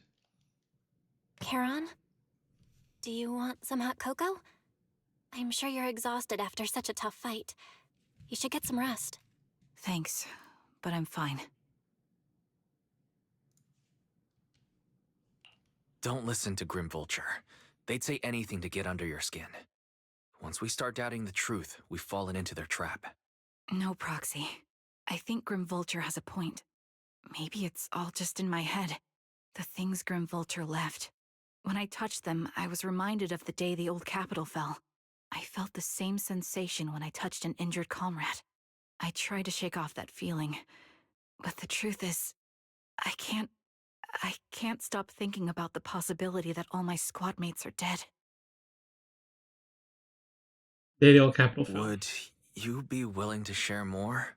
What really happened on the day the old capital fell with you and the Liar Squad? That day, in the first hour Hollow Zero started expanding, Defense Force HQ thought it was just a normal Hollow disaster, and thought they could suppress it with the standard amount of troops. Liar Squad was among the first troops sent there. Before we left, our superiors promised reinforcements would be on the way to support us in combat, so we didn't need to worry too much about facing the Ethereals. But soon after we began the mission, we realized things weren't going to go like we thought. The Ethereals came at us like an endless tide. The Hollow expanded beyond control, and more importantly, the reinforcements never came. The Defense Force troops outside the Hollow soon realized this was no ordinary disaster. Hollow Zero was devouring Eridu at horrifying speed. The reinforcement plan was called off, and the promised troops retreated. Honestly, even if they had come to help, it wouldn't have changed anything. I watched as members of the advanced force around me died one after another, or were corrupted into ethereals. Our squad slowly lost the strength to maintain formation. I was a weak point in our formation. An ether shot fired by an ethereal hit my eyes, corrupting them. Because of that and several other wounds, I shortly lost consciousness.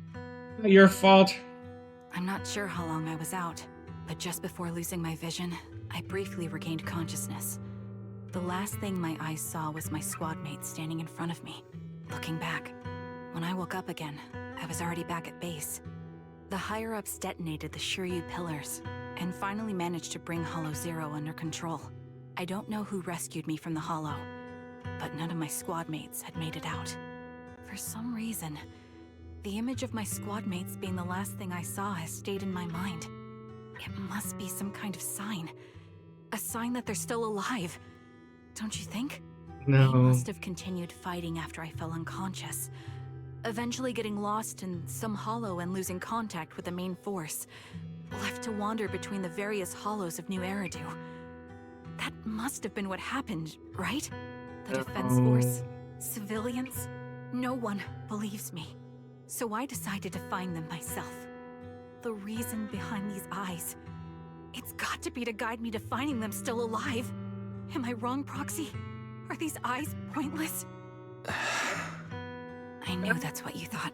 Interpreting what my eyes see as proof my squad mates are still alive is just wishful thinking. But if they're really gone, why would I have been given these eyes, which bring nothing but pain if they're truly no longer alive?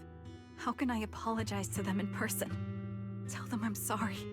Sorry for being so weak. Sorry that I failed to protect them. She needs a freaking hug. Somebody give her a freaking hug. I can't see their expressions. I can't even bear to look at them. If their final look at me was filled with resentment and disappointment, I wouldn't know how to handle it. Ugh. Yes, hold her hand. Listen to me.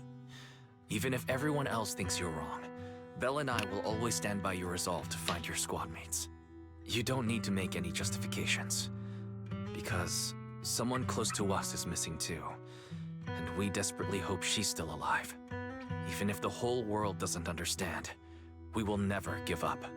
But I also think, being consumed by this obsession, unable to move forward, that's not what those who matter to us would want. That's right. Charon, you're a very kind person. Maybe that's why you feel responsible for protecting everyone and regret when you can't do enough. But you don't have to carry it all on your own. We'll stick to you to the end. Yeah, you can trust us to have your back. We're certain that Grim Vulture hasn't killed the client yet. As long as we have a lead, there's still hope, and we'll be your support. Your will and determination shouldn't be dismissed. No matter how things turn out, we'll stand by your side, and we'll face it together. There you go. Proxy. Good job, Proxies. Thank you. I feel better now. At the very least, I want to keep investigating. I'm not just going to stop here. With the tension easing, it's time to discuss the plan going forward. Just then, the phone rings. Sorry to disturb you at this hour. Did you go investigate that new hollow? How's it going? Oh, never mind. The client just shared a new location with me on Knock Knock. They're pretty eager, huh? Which hollow is it this time? No, it's not a hollow. If I'm reading this right, this location is Scott Outpost. Scott Outpost? Isn't that managed by the Defense Force and White Star Institute? What's Grim Vulture up to? It's Remembrance Day. Don't you recall what Aaron said before?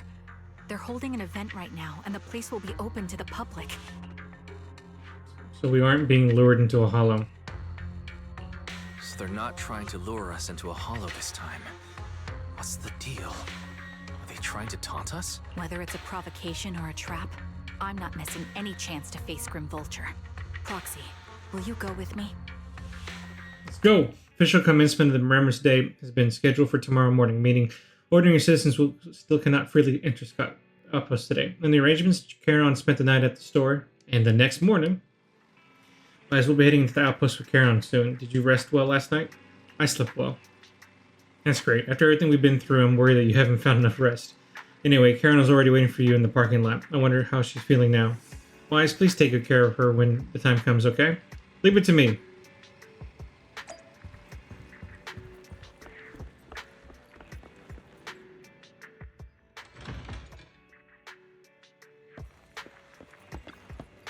Good morning, Proxy. Did you sleep well last night? Yes, I did. Sorry, Proxy, for losing my composure in front of you yesterday. I think I've gotten my mood back in order now. Stare. It seems I can't hide it from you, Proxy. I'm sorry. I think I'm still struggling to process this sadness and unease. I'm not sure where I should go from here. Let's find the way forward together. Yeah, you're right. Instead of continuing to suffer, let's better reach out and grasp all the hope we can find around us. Maybe things will eventually change. Let's go, Proxy. Today we're attending Remembrance Day as ordinary citizens, so we can't carry any weapons. I suppose Grim Vulture wouldn't be foolish enough to make a move inside a military stronghold. Let's keep an eye out while we're there. I believe we should be able to find new clues. You're right, Scott Outpost of Charon. Many citizens have come to Remembrance Day. They must be relatives of those who gave their lives during the fall of the Old Republic. Jeez, Star Wars. Much. Old Capital. For some reason, after coming here, Charon has been acting a bit strange. Proxy, can we explore this place later? What's wrong? No, it's nothing. Stare. Alright, I'll say it. It seems like there are some familiar faces here. Wouldn't it be nice to meet them? I don't think I can face them. If I'm not mistaken, they should be the family members of my teammates. I don't know how I should face them. You'll have to face them sooner or later, won't you? I know, but I'll be there for you. Then it's a deal. I will go and talk to them, Proxy. You don't have to say anything. Just stay by my side and give me the courage to speak. Oh, this is going to be heavy, isn't it? Oh, yep. Hey, it's our deadly assault computer. Oh, jeez. Widowed man. Oh, that's upsetting. Looks filled with your favorite flowers. I miss you so much. Are you doing okay over there? Oh, jeez, this is really depressing.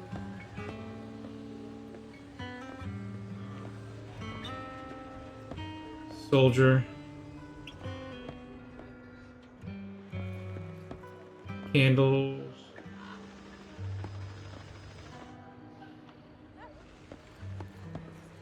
Okay, let's go say hi to people in our lives. Mom, another year has passed already. You okay? Wait a moment, that eye cover, that blonde hair, could you be my husband Styx's teammate? Styx, are you Mrs. Sally, Styx's wife? Yes, my daughter and I came here to attend Remembrance Day. The last time I saw you was right after the fall of the old Capitol. I never expect to see you again here today. Is your daughter Zeta? Mom, who is she? Zeta, this is your dad's comrade from the Defense Force. Every time he went into the battlefield, she would be there to protect him. Protect him, comrade? If that's so, why didn't you pick my dad during the fall of the old Capitol? Ah! Why are you asking such a question? That's horrible. Why did you let him die and make him unable to come back to me? Zeta? I'm sorry, I couldn't protect him. I'm sorry. I don't... Listen to what Zeta said. She doesn't understand. She never blamed you. Don't say that. We've never blamed you. Don't say that. Zeta, you can say such hurtful things. Apologize right now. Why should I apologize? She survived, but Dad didn't. Isn't that the truth? If it weren't for her abandoning him, Dad could have come back safely. Enough. You don't know what happened back then. Mrs. Henley, I don't think she's wrong. Please don't think that way. I'll make sure to bring her to apologize to you later. I need to explain to her what really happened. I'm really sorry. Please don't let us keep you. Go ahead and explore Remembrance Day event for now. Please remember, all of your comrades, including my husband, would want you to see the hope they left behind. That's super sad. Hey, Ethel. My son, can you see me now? I'm doing well, and my legs and feet are fine. I just miss you so much. Excuse me, are you Kakai's mother, Ethel? Oh, you are. Oh, I recognized you. I saw you once in the military camp after the fall of the old city. You're Kakai's teammate, one of the survivors.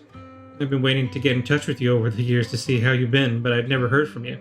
Didn't expect to meet you here Remembrance Day. I guess this is fate. Miss Ethel, is your health still... Oh, I'm in good health, fortunately. Everything is fine. Although I'm the only one left in the family. The pension from the government is enough, and I still have some years in me. I'm sorry, Kakai, Child, you don't need to apologize. My son may appear carefree on the surface, but he's always felt so much pressure.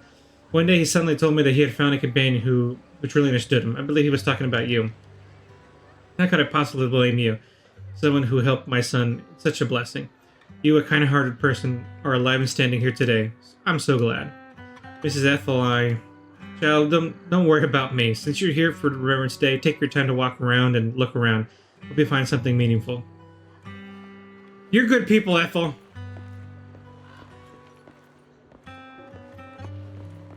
Yeah, we're gonna get the exploded version. It's funny how they didn't revert it back to the version that was before. Yeah, I'm being nitpicky, but hello, Alan. Are you Alan, Archron's brother? How did you know? Who are you? Wait, you're eye cover, so you're Archron's sole surviving teammate. I remember you. We met once after the fall of the old Capitol. After that, I didn't hear anything about you again. I never expected to meet you here. This plushie. It's Archron's favorite plushie. She always kept it in the most prominent spot in her room. I brought it along here as if bringing my sister's shadow to participate in Remembrance Today. I'm sorry, Mr. Allen. You don't need to apologize. I still remember the one time when my sister came home excitedly telling me that a shy new girl joined the squad. That girl didn't speak much, but she was beautiful in battle. That was the happiest I'd ever seen her. To her, you were a presence that inspired admiration and a desire not to fall behind. A beautiful soldier who gave her the drive to keep moving forward. You don't have to apologize to me. If my sister were here, she would surely say the same thing. Please don't mind me too much. The Defense Force has made a lot of preparations for Remembrance Day event. Please take your time here. To your surprise, many relatives of the deceased Liar Squad members are here for the Remembrance Day event. Is that really just a coincidence? As you ponder this question, the relatives have gathered in front of Charon. Miss, I'm sorry for being mean to you before. Mom told me you were protecting Dad until the very last moment before you passed out. I shouldn't have said you left him to die. I'm really sorry. Zeta was really young when it happened, so she was too little to understand, and I haven't really talked about it. I hope she didn't upset you. No, she was right. If only I'd been strong enough to take down most of the ethereals, maybe they wouldn't have ended up in that situation. Oh, that's not fair. The old capital was falling. No single person's strength could ever be the deciding factor in the face of a disaster like that.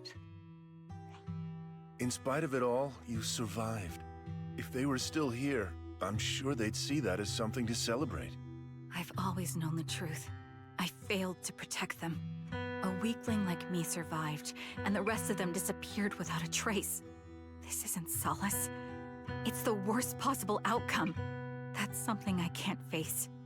I've never had the courage to tell you I couldn't protect your loved ones. All I can do is wander New Eridu, hoping to find some trace of them. Even after all this time, I still haven't accomplished anything. I'm sorry. You really don't know us at all. This isn't the worst possible outcome by any means. Styx, my husband, and all his comrades who lost their lives, each one of them left behind their own legacy. Just look all around you. Everyone standing before you is a legacy they protected that is carried on to this day. Well said, Sally. After my husband passed away, Zeta and I received survivor benefits. And with all the odd jobs I've been doing, we've managed to get to where we are today. Styx always wanted our daughter to study art, and Zeta's interested in it too. Now, that dream has become a reality. She just got accepted into the art school in Janus Quarter. Aww.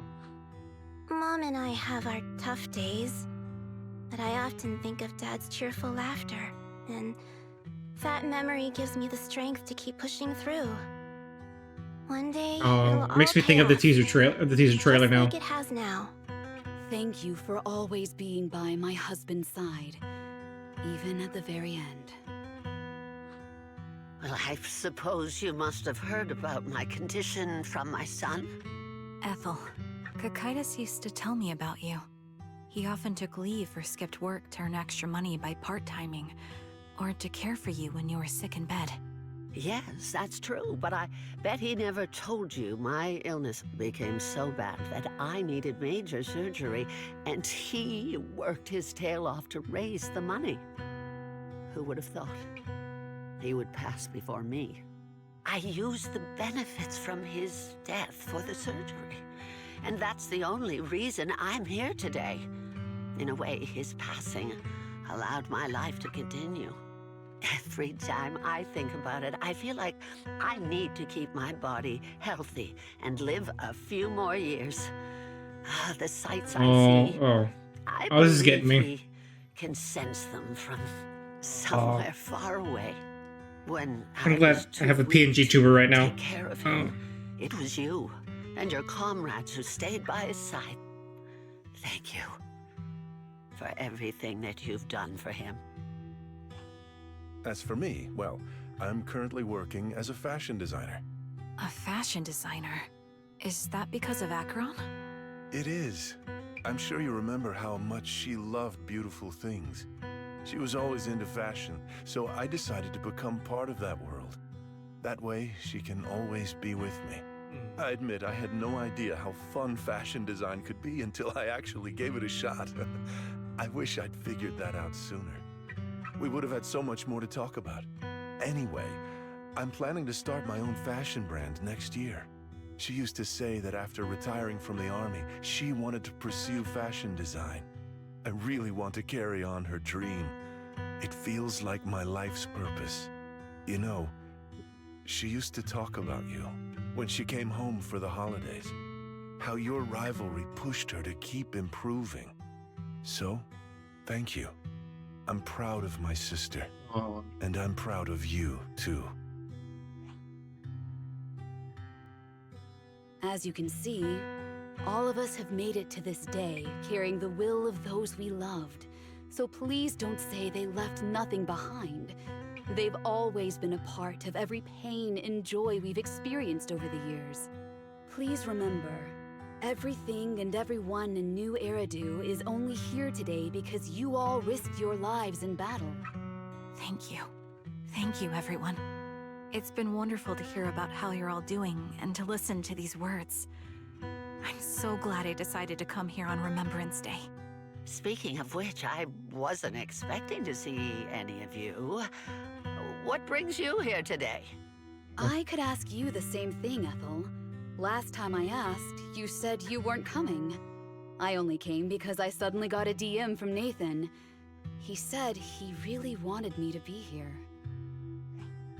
I'm here because of Nathan's message, too. He was pretty insistent, so I thought he'd be here. But I've been looking around for a while now. I still haven't seen him. Oh, Nathan. So Nathan must be a family member of the captain, because that's the only one we haven't talked about yet. So it's the same for all of us. I responded to his message, but he never wrote back. Isn't that strange? Sorry, but who's this Nathan you're talking about? Nathan is Lethe's younger brother. Frankly, out of all of us, he's probably the one who wants to see you the most. He used to be part of the Defense Force himself, and... Oh, that's the connection. The old capital fell. His squad was responsible for supporting the forces that had already entered the Hollow, which included all of you. He's told us that story so many times.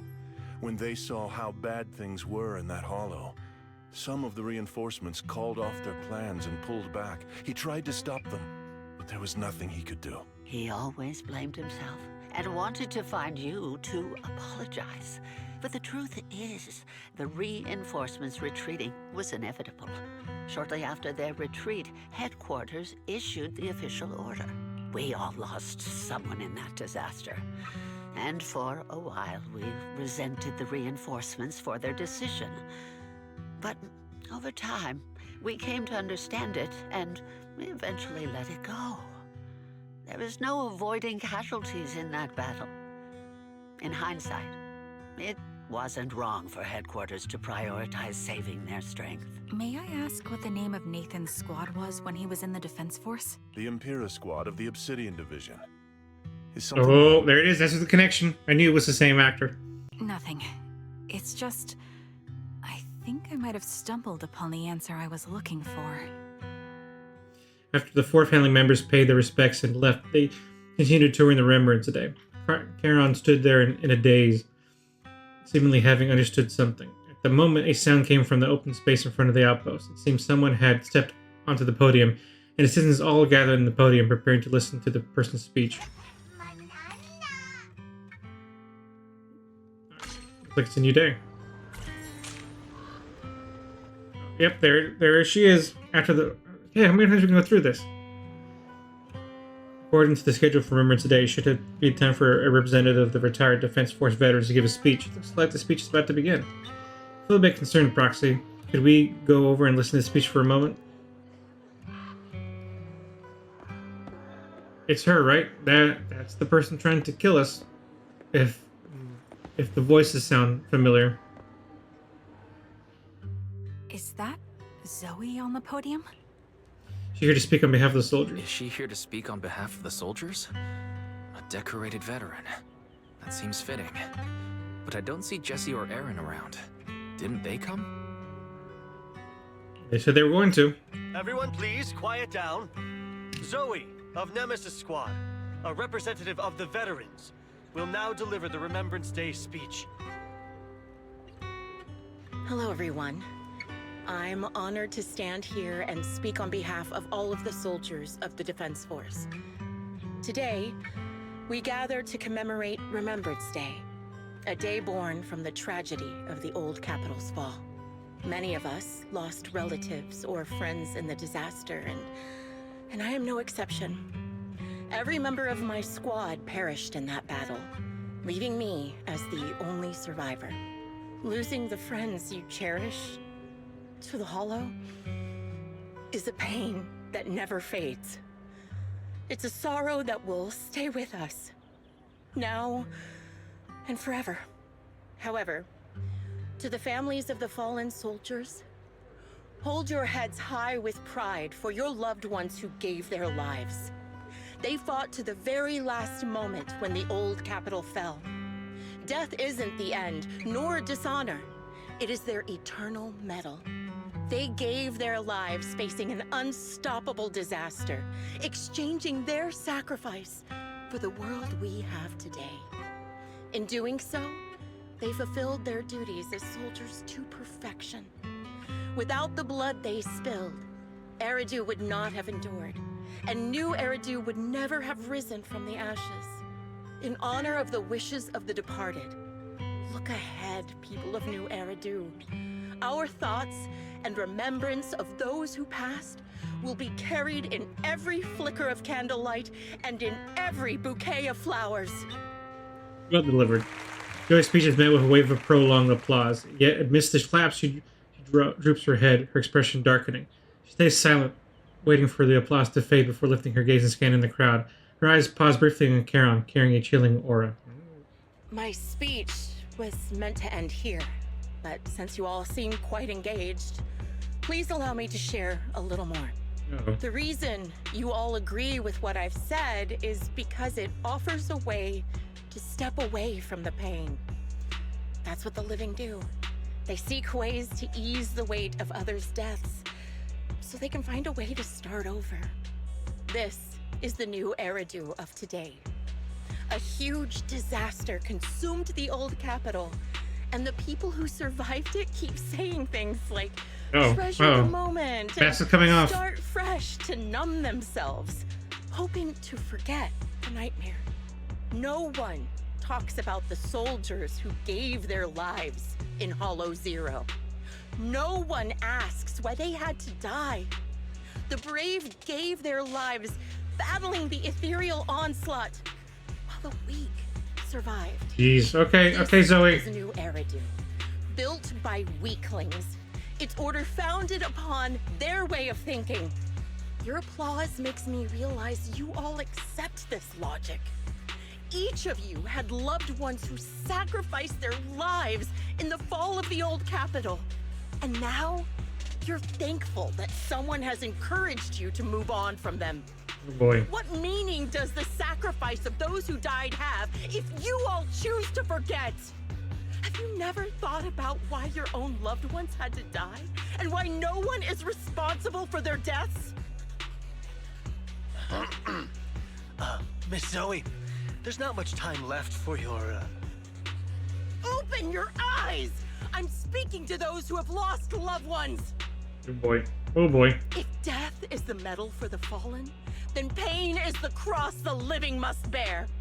If you fear its weight and run from the suffering, the soldiers will never find peace in their eternal rest. To tear the wound open once again, so you'll never forget the searing pain.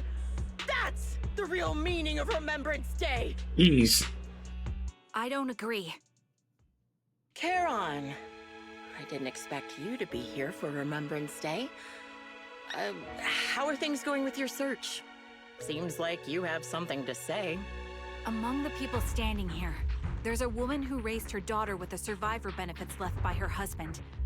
Another who's been able to carry on with her life thanks to the final efforts of her child. And yet another who's found purpose because of the influence of his late sister. The will of the deceased lives on in every person here. The soldiers who died during the fall of the old capital fought for this.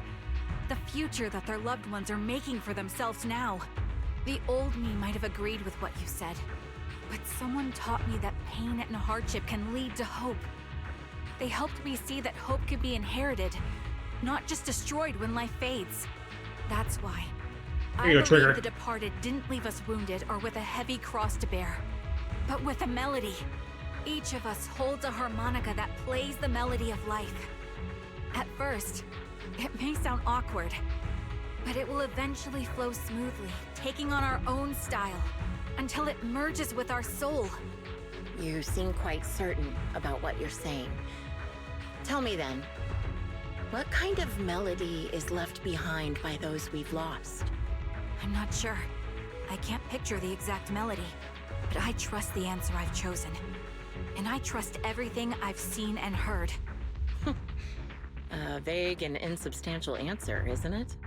I was right about you, Charon. From the moment we met, I knew we'd never really understand each other. I'm sorry you feel that way. Everyone, I apologize for taking up your time. My speech ends here. Please feel free to continue with your visit. Zoe exits the venue without sparing a single glance back, leaving the audience in the defense force in a state of confusion. Karen looks thoughtfully in the direction she disappeared. What do you think, Proxy? It's her? Yeah. Her demeanor and what she said earlier. Something was clearly off. I have a bad feeling. You mean about her real identity, right? Looks like we're on the same page. Shielded by her identity as a decorated soldier, she seemed pretty confident that we wouldn't confront her directly on military ground like at the outpost. She arrived so brazenly and left without a care. If I'm right about this, she'll be trying to contact us again in no time. Just as she finished her sentence, the phone rings again. Shepard appears on the screen as you answer the video call. He seems panicked and anxious to speak, but the moment he sees that you're in Squad Outpost, he swallows back the words and clears his throat instead. Looks like you're a little busy, so I'll keep it short. The client just sent me a location via Knock Knock, along with a picture of several unconscious, tied-up individuals. I'll send you the location shortly. It should be an entrance to the Hollow in Port Elpis. At this stage, I don't have any further requests. My only hope is that you'll proceed with caution. A location with a picture of the hostages.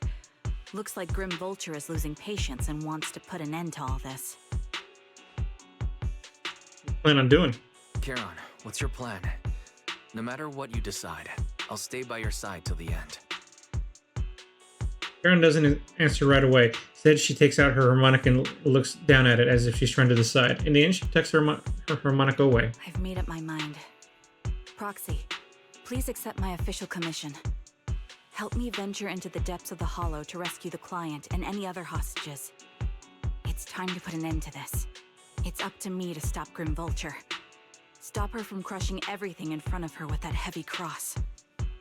Oof, there we go. Man, this is heavy stuff. You leave the Remembrance Day event with Charon and return to the video store. She flings her firearm multiple times and keeps adjusting her breathing. The showdown's about to begin. Proxy, thank you for accompanying me this far. In the upcoming battle, Grim Vulture is likely already set up a stage filled with traps. We may need to brace ourselves for a tough fight. You have a strategy in mind? To be honest, there isn't a fully viable strategy. The opponent is a sniper who can keenly anticipate the timing and trajectory of each of my shots, dodging in advance. Entering the battlefield pre-prepared by such a formidable enemy alone, it's foreseeable that she will continuously occupy elevated sniper positions, relentlessly targeting us while we will have very few opportunities to land a hit on her. Wouldn't that mean we'd be easy prey? Theoretically speaking, that's right. In a sniper duel, the one who fails to secure the best vantage point or exposes their position is always the loser, but I believe there's still a chance. In our previous fight, I could sense the pride and patience of Grim Vulture as a sniper. I'm not sure where that impatience comes from, but that pride is definitely something we can turn against her. At least she would never accept the idea of me suppressing her in sniping skills. If I can outmatch her in a critical moment, she will lose her composure. That will be the only instant she exposes a weakness. Roxy, this is the strategy I've chosen. Grim Vulture may indeed be the superior sniper, but I will suppress her and make this strategy succeed. To win this battle despite the overwhelming disadvantage, please entrust your back to me, Roxy. I need you as my companion to support me. You have to do the same then, Charon. Yes, I will. I'll protect you, so please provide me with your guidance. Alright, one more deep dive. Wise, it might seem a bit odd to bring this up at the moment, but you must be careful. Grim Vulture really intends to take our and Charon's lives. I'd still be worried. We'll definitely come out victorious. I'll do my best to assist you. Put an end to this once and for all.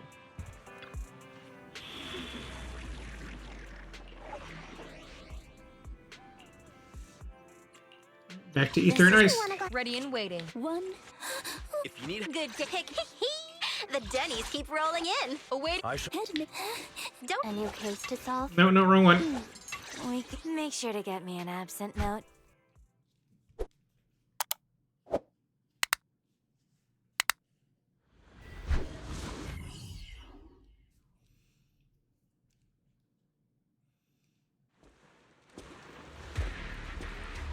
The dark and stormy night. Charon, look. Another communicator.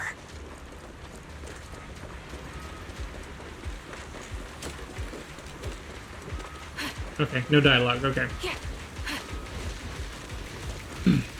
Hey, all right, come on. Another communicator. It's a bad habit for a sniper to be so talkative. Oh, really? I think it's rather good for my mental health to witness in real time how my target becomes desperate and gives up their struggle. Do you really still need to disguise your voice? I thought you didn't want to hide anymore, Zoe. You're right. Seems there's no need for secrecy anymore. I, Zoe, the sniper known as Grim Vulture of Nemesis Squad, send you my regards. Zoe. No. Grim Vulture. You, like me, were one of the advanced troops deployed to suppress Hollow Zero right after the fall of the old capital, right? Noct, Cartes, and Impera Squad. So far, all the victims have been members of these squads. They were initially supposed to enter the Hollow to reinforce the advanced troops. Nemesis, your squad, lacking reinforcements, lost everyone except you in the fall of the old capital. You blamed their deaths on the absence of reinforcements and sought revenge on them. That's my conclusion. Just Not a like bad me, one. the fall of the old capital left you entirely alone. A sniper, the sole survivor, a mere pawn abandoned by the military. Don't you think we're very much alike? The Impera squad member, Nathan, the one you're searching for, he pleaded with me to let him go when I was about to kill him, saying he had to see you no matter what. That's how you caught my attention. I let him live to get all sorts of information on you.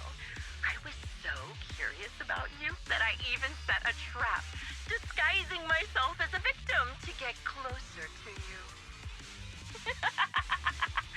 It turned out we share the same story. We even got the same PTSD symptoms. After all these years, we still see images of our teammates before they die. It's impossible to erase them from our minds. It's just, you use ridiculous fantasies to numb yourself, chasing after illusions of your squad mates. While I can't afford to be as naive as you. One night, when I was overwhelmed with the unbearable images of my comrades' deaths, vomiting and crying, I finally realized the meaning behind their appearance before me. They were pleading with me, pleading for vengeance against those who abandoned us, begging me to destroy the repulsive, hypocritical new order of New Eridu. So, I carried on their will. I began kidnapping targets and sniping them in the Hollow, watching as they became corrupted and died in despair. You really think this is what they'd want? What else? Would they want me to be like you, playing at a game of finding my missing squad mates, accepting their deaths when I'm done playing, and then forgiving the very enemy who killed them? What a noble and virtuous gesture! Forgive on behalf of fallen comrades, coexist with New Eridu's order, and live peacefully among cowards. It's precisely because you and I are so similar that this hypocritical and cruel attitude makes it even harder for me to forgive you. After our first conversation, I was certain I must end your life myself to prove I'm right.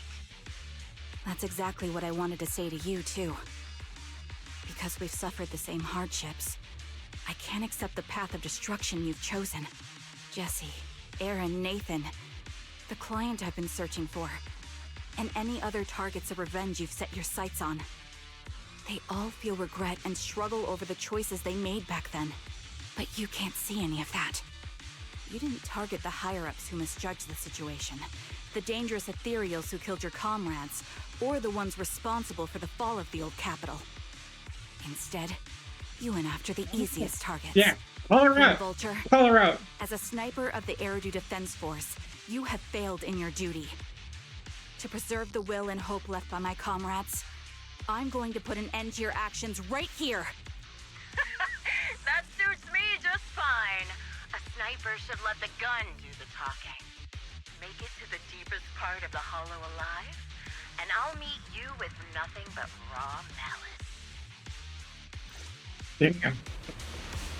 Okay. That's time to put on a serious face.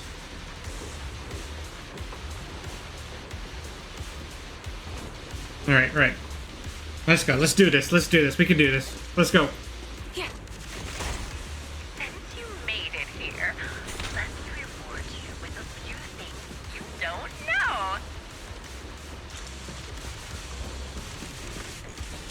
Noct, Cardus, Impura, and many other squads. Did you know the reinforcements that were meant to back us up ended up deciding to retreat? Mm-hmm. Ethel told us. Relying on a show of hands to vote. Isn't that ridiculous? Adjusting for our lives were discarded in such an absurd way, like a kindergarten election for class monitor. Travesty. So, when I killed them, I employed the same method. no mercy. I saved a dozen or so people I captured, vote on who I should kill first. Jesus. You wouldn't believe how funny it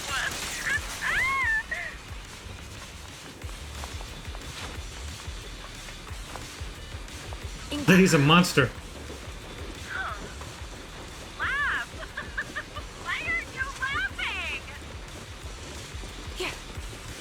Damn. Jesse and Aaron, do you have them too? Or are they already?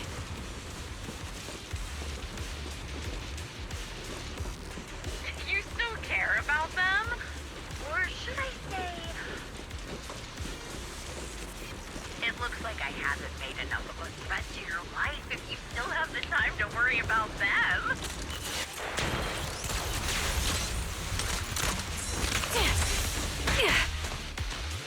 Target locked. Why not leave their fate an unsolved mystery? Time to pin them down. Avoid it. Normally that's more suspenseful, right? Hey now! I'm Scissors. In any case, when you stumble into the underworld with your insight spilling out, don't give it to The wind and rain are picking up. This extreme weather is perfect for sending you to your grave, don't you think? No one will hear your screams and cries if you die.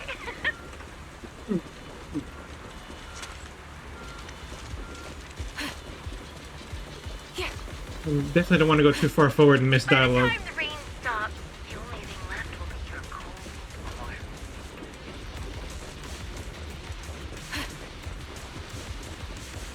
I wonder, do you remember the weather on the day the old capital fell? No. It wasn't heavy rain like now, but the sky You're cornered. both your teammates and mine. They all perish in a place like this. Got you covered. I guess I'm actually doing something good.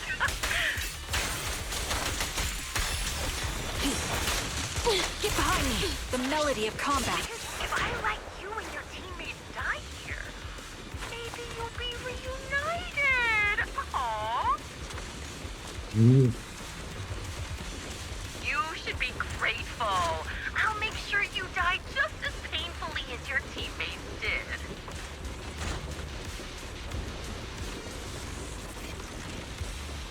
Grim Vulture, are you in pain? Don't you get it? I'm the one in charge of this conversation. I haven't given you permission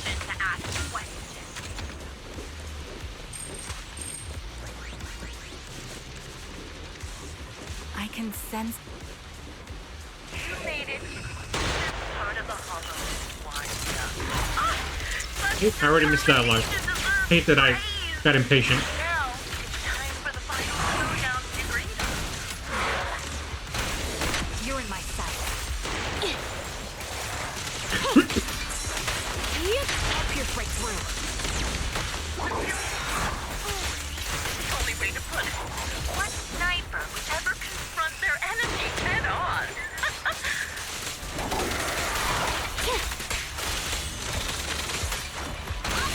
I've prepared a little gift for you. Take this. I made this dangerous material by abducting and corrupting a high-ranking officer.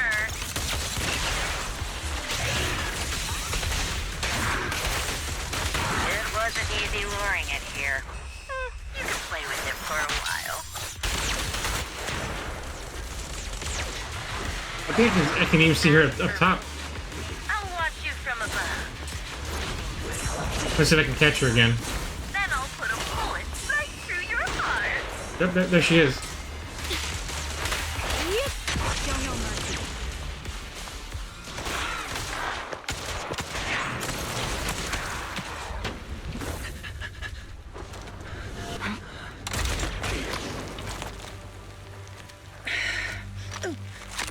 The real failure as a sniper is the one who's been forced into a corner, like you!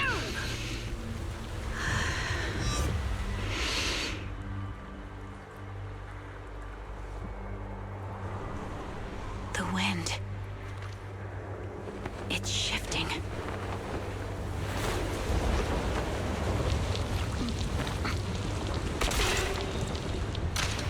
I won't fall for your distractions so easily. What? I will surpass you with my own melody of victory. Damn! And let the wind be the opening notes.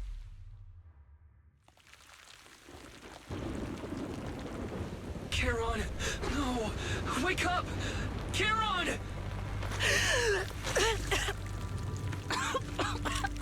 That's...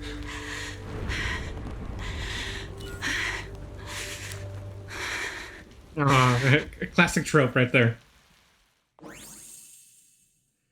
After the gunshot, the hollow falls silent once more, leaving only the countless biting raindrops, attempting over and over to wash away the scent of the blood that oozed from the wounds of the defeated, only to fail time and time again. Just Give me you. time to read! Where's your friend, the proxy? The proxy went to rescue the hostages. I want to speak with you alone. A sniper should always monitor the changes to their surroundings, factoring the environment into their tactics. Being blinded by the intent to kill and failing to take this into account was your downfall. Didn't expect to be lectured by a youngster. What a disgrace. When my view was blocked, I realized you'd used the visual blind spot to reposition. So I adjusted my aim accordingly. But I still couldn't hit you. Well, he did. Prediction and accuracy were spot on. I was just saved once again by this. By both this harmonica and by my former comrades. Are you trying to say that this is destiny? That it's the will of my companions guarding me? I lost to the wave of ethereals, to the military's betrayal. And now I lose to your reckless actions, driven by some ridiculous fantasy. Your fantasy, your attitude, your very existence, and the outcome of this battle. They are the greatest denial and insult to my revenge. Yet you're emitting a much calmer ether energy now. Almost as if you found relief. My vision is fading. I can't see my comrades on the brink of death anymore. My wounds are fatal. I don't feel any pain. Relief. It's not such a bad thing. Did you intend for me to kill you from the start? Let me answer that question with a story. The first time I saw you, was actually during the fall of the old capital. My comrades were all dead, and the reinforcements the higher-ups promised before the mission never came. I can't even remember how long the fight went on. Ultimately, I had no choice but to retreat, failing to bring back my squad mates' bodies. I made my way through one battle line after another. The advanced troops were nearly wiped out. But when I reached a certain front, a small squad of survivors called out to me. Few people can still stand after such severe corruption and injury, but all 5 of them were still fighting. They were protecting a girl who had lost her sight and fallen unconscious while searching for a way out of the hollow. They told me they were beyond saving, and if I planned to retreat, I must take the girl with me. It was her? I couldn't turn down the last request of a group of heroic soldiers about to die in battle. Your comrades entrusted your life to me. I was the one who brought you out of the hollow. Wow. You already know what happened afterward. It didn't take long for you to leave the Defense Force after you came to. Just like me. I developed PTSD so intense that sometimes I couldn't even hold a normal conversation. But for me, the hardest blow was the death of my squad. To an orphan like me, they were family. If the reinforcements had kept their word and provided support, they wouldn't have died for nothing. Don't you ever have that thought? To say I don't would be a lie. But I think deep down you know. From the moment we stepped into the hollow, there was no way we were getting saved. Given how quickly the hollow was spreading, and the ever-increasing number of ethereals, it would take the sacrifice of countless Defense Force troops to suppress it. It wasn't something that could have been accomplished in such a short time. The reinforcements would have only been a drop in the bucket. More sacrifices without results.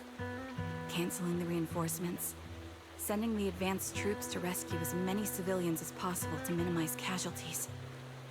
I think most commanders would have made the same decision. Objective and cold logic. I understand it, of course. But when you see members of the reinforcements living happy lives years later, can you still keep your composure?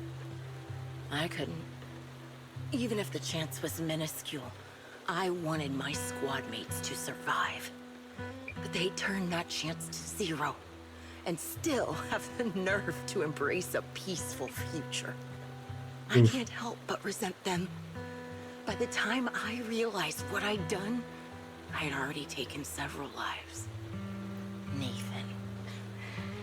When I tied him up and was about to kill him, he begged me to spare him, saying he had something to give you, no matter what. That was when you re-entered my line of sight. I think I've said this before. Very similar. Don't they have this chapter We have again? completely opposite beliefs. After meeting you, I became even more certain. In the face of suffering, I chose destruction, while you were destined to choose to protect. But you're still entangled in your obsession with your squad mates. If this continues, you'll eventually sink into a void of despair. Your hope is like a bubble, ready to burst at any moment. The version of you I want to kill is the complete one, who can firmly reject my answer. If you haven't found your answer yet, then I'll be the one to push you forward. I kill you, or you end me. Either way works. But after seeing your growth, maybe I'd prefer you to step over my body. That's the final answer. Why? Emptiness and doubt. No matter how many targets of my revenge I took down, nothing changed. Aiming my gun at former comrades, drowning in hate and rage, all it left was a hollow emptiness. The irony. Hollow. You've gained unconditional trust from the proxy. You have the courage to fight through my trap. And eventually, you'll have a melody that's uniquely yours. My belief has faltered. I finally remember. My squad mates were fools, just like you. You're right. They would never want me to become this way. I talk about carrying their cross. But in truth, I never carried their will. So be it.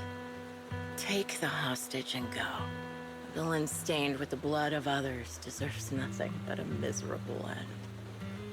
I'm looking forward to how long you'll be able to protect those in front of your eyes. Crown doesn't leave. Instead, she kneels beside Grim Vulture, picks up the bullet-marked harmonica, and begins playing a melody titled Homecoming. Oh, I didn't know it was going to stop playing. I would have kept it going for a little bit. Melody briefly takes over the roaring downpour, reaching the ears of Grim Vulture. She lies bleeding out, barely clinging to life. A faint glimmer appears in her empty eyes in her final moment. It can still be played after taking a bullet. Impressive. This is my final melody to you. No matter how miserable you've become, I'll still remember you. Remember we once shared the same path in life. But in the end, our paths diverged. Your hatred has long twisted into sin. But if not for you, I wouldn't have learned how to hate, or found the true targets of my hatred. I used to know nothing. My teammates served as my teachers and taught me so much. And I think you must be my final teacher. You taught me, in the most intense way, what hatred truly means. Really? So you found someone you want revenge against, too. That's good. Melody of Homecoming plays as the girl endures the agony of her ocular rejection, struggling to make the harmonica's notes rise above the sound of the rain. As the last note fades amidst the Thanks, ZZZ. Thanks for not allowing me to read that last dramatic line, whatever it was. I didn't know what it said.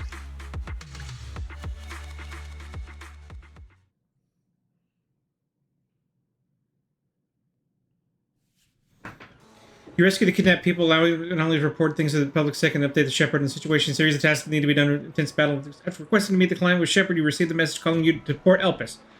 Barely enough time to get through it.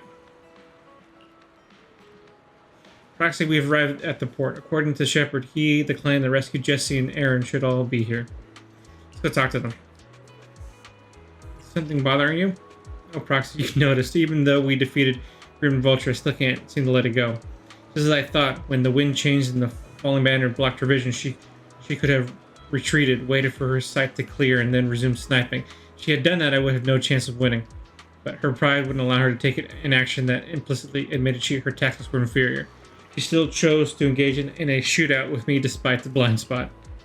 Doesn't this prove your strategy was successful? After realizing that she had actually wanted to die, I started to wonder, was my course of action something she deliberately led me into? I would find a way to break her trap and create an opportunity for reversal. And she was waiting for that moment, ready to test whether I had truly surpassed her through a direct confrontation. I believe that was her intention. Her feelings must have been very complicated.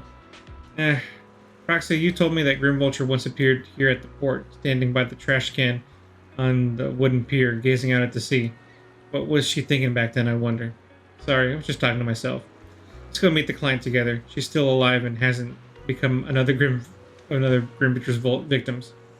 I suppose that's the best news we could have. Although I already understand the client's true identity is not my teammate, and it may not bring the help I've longed for, I still want to face him. Alright, let's go.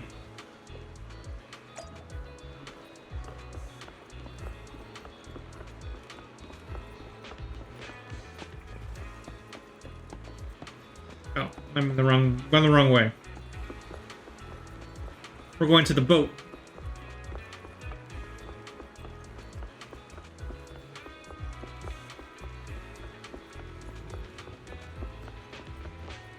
there's Shepard, Aaron, and this is Nathan. So you're the sniper from Liar Squad. It's nice to finally meet you. And you must be the one who's been searching for me. Nathan, the younger brother of Lethe. It's good to see you safe and sound. That's right. I'm sorry for causing all this trouble. I nearly cost you your life, becoming a target of a victim from the fall of the old capital. Maybe that's what I get not helping my brother and the rest of the defense force back then. When the reinforcements decided to retreat, I spoke out against it. I had family among the soldiers already in the Hollow, but I didn't have the courage to take that step. The one that might have cost me my life. I'm sorry. You don't need to feel regret or apologize. The outcome wasn't something you could have controlled. You cared deeply for Lethe, and even today you still think of him. To someone like him, who always cherished family, that's more than enough. Thank you. I heard you've been searching for the members of Liar Squad all these years. I'm nothing compared to your determination. Thank you for everything you've done, but please stop the search. It's time for you to start living a life that's truly your own. I hate to say this as a family member, but back then, they were already... I know. You don't need to say it. I've been drowning in a fantasy of my own making for years, but it's a fantasy that kept me from falling into the abyss. Nathan, Grim Vulture told me you have something you want to give me. Is that why you commissioned someone to find me? Yes. After learning about the bond between you and your squad, I knew I couldn't live with myself if I didn't get this to you. So I got on my knees and begged Grim Vulture, even playing this recording for her, hoping it would move her. Regardless of how things unfolded, what matters is that it wasn't destroyed, and I'm here, alive, to hand it to you. Nathan rummages through his jacket pocket and takes out a slightly worn tape. A tape from Liar Squad, discovered by Nathan Lethe's younger brother. This long-sealed recording sparked the series of events that would follow. Years have passed, and while the tape surface shows some wear, the audio within remains pristine, as crystal clear as if it were recorded just yesterday. I found this while going through my brother's belongings. It's been tucked away for years. There's a recording on it, and I think it's a gift Liar Squad made for you, but never had the chance to give you. Thank you so much. Do you mind if I listen to it now with the proxies? With us? With me and Belle? We're honored. I thought we were just here to collect the commission fee today. Go ahead. As for the commission fee, I'll pay it to you both shortly, so don't worry about that.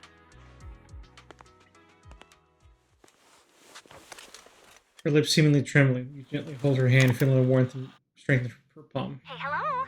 Alright, it's a recording. This is a message from Liar Squad for our little sniper. Everyone ready? I'll count down. 3, 2, 1. Congratulations on your 1000th day with Liar Squad! Hey, you guys are totally out of sync. Captain, can we redo this? The anniversary gift has to be perfect. That's our assault specialist, Acheron. She has a strong sense of aesthetics, prioritizing beauty in both combat and her daily life. She taught me a lot about makeup and fashion. Oh, she won't care if we're a little off.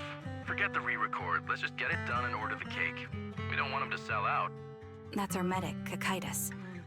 He's usually lazy and a bit of a smooth talker, but he's actually very capable and kind. He taught me a lot about unconventional negotiation tactics and ways of handling things. You two, stop arguing during the recording. I've already ordered the cake. If you keep rambling, we really will have to re-record this. Cut the chatter already. And that's Styx, a reliable artillery specialist. He's the oldest in the squad. He loves sharing photos of his daughter and reminiscing about how he wooed his wife. The way he won her over inspired me a lot. All right, let's all calm down. Wouldn't want to get on the captain's bad side. Captain, would you like to go first? We can edit or re-record whatever we need to. That's our scout and engineer, Lethe. He's a bit self-conscious because of how his younger brother excels, and he's somewhat introverted, but he's actually very capable.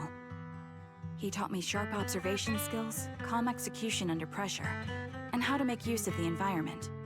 Okay, thank you all for settling down before I completely lost my cool. It's fine. No need to cut anything or re-record. Let's just keep it as it is. Loud and messy, just like our liar squad.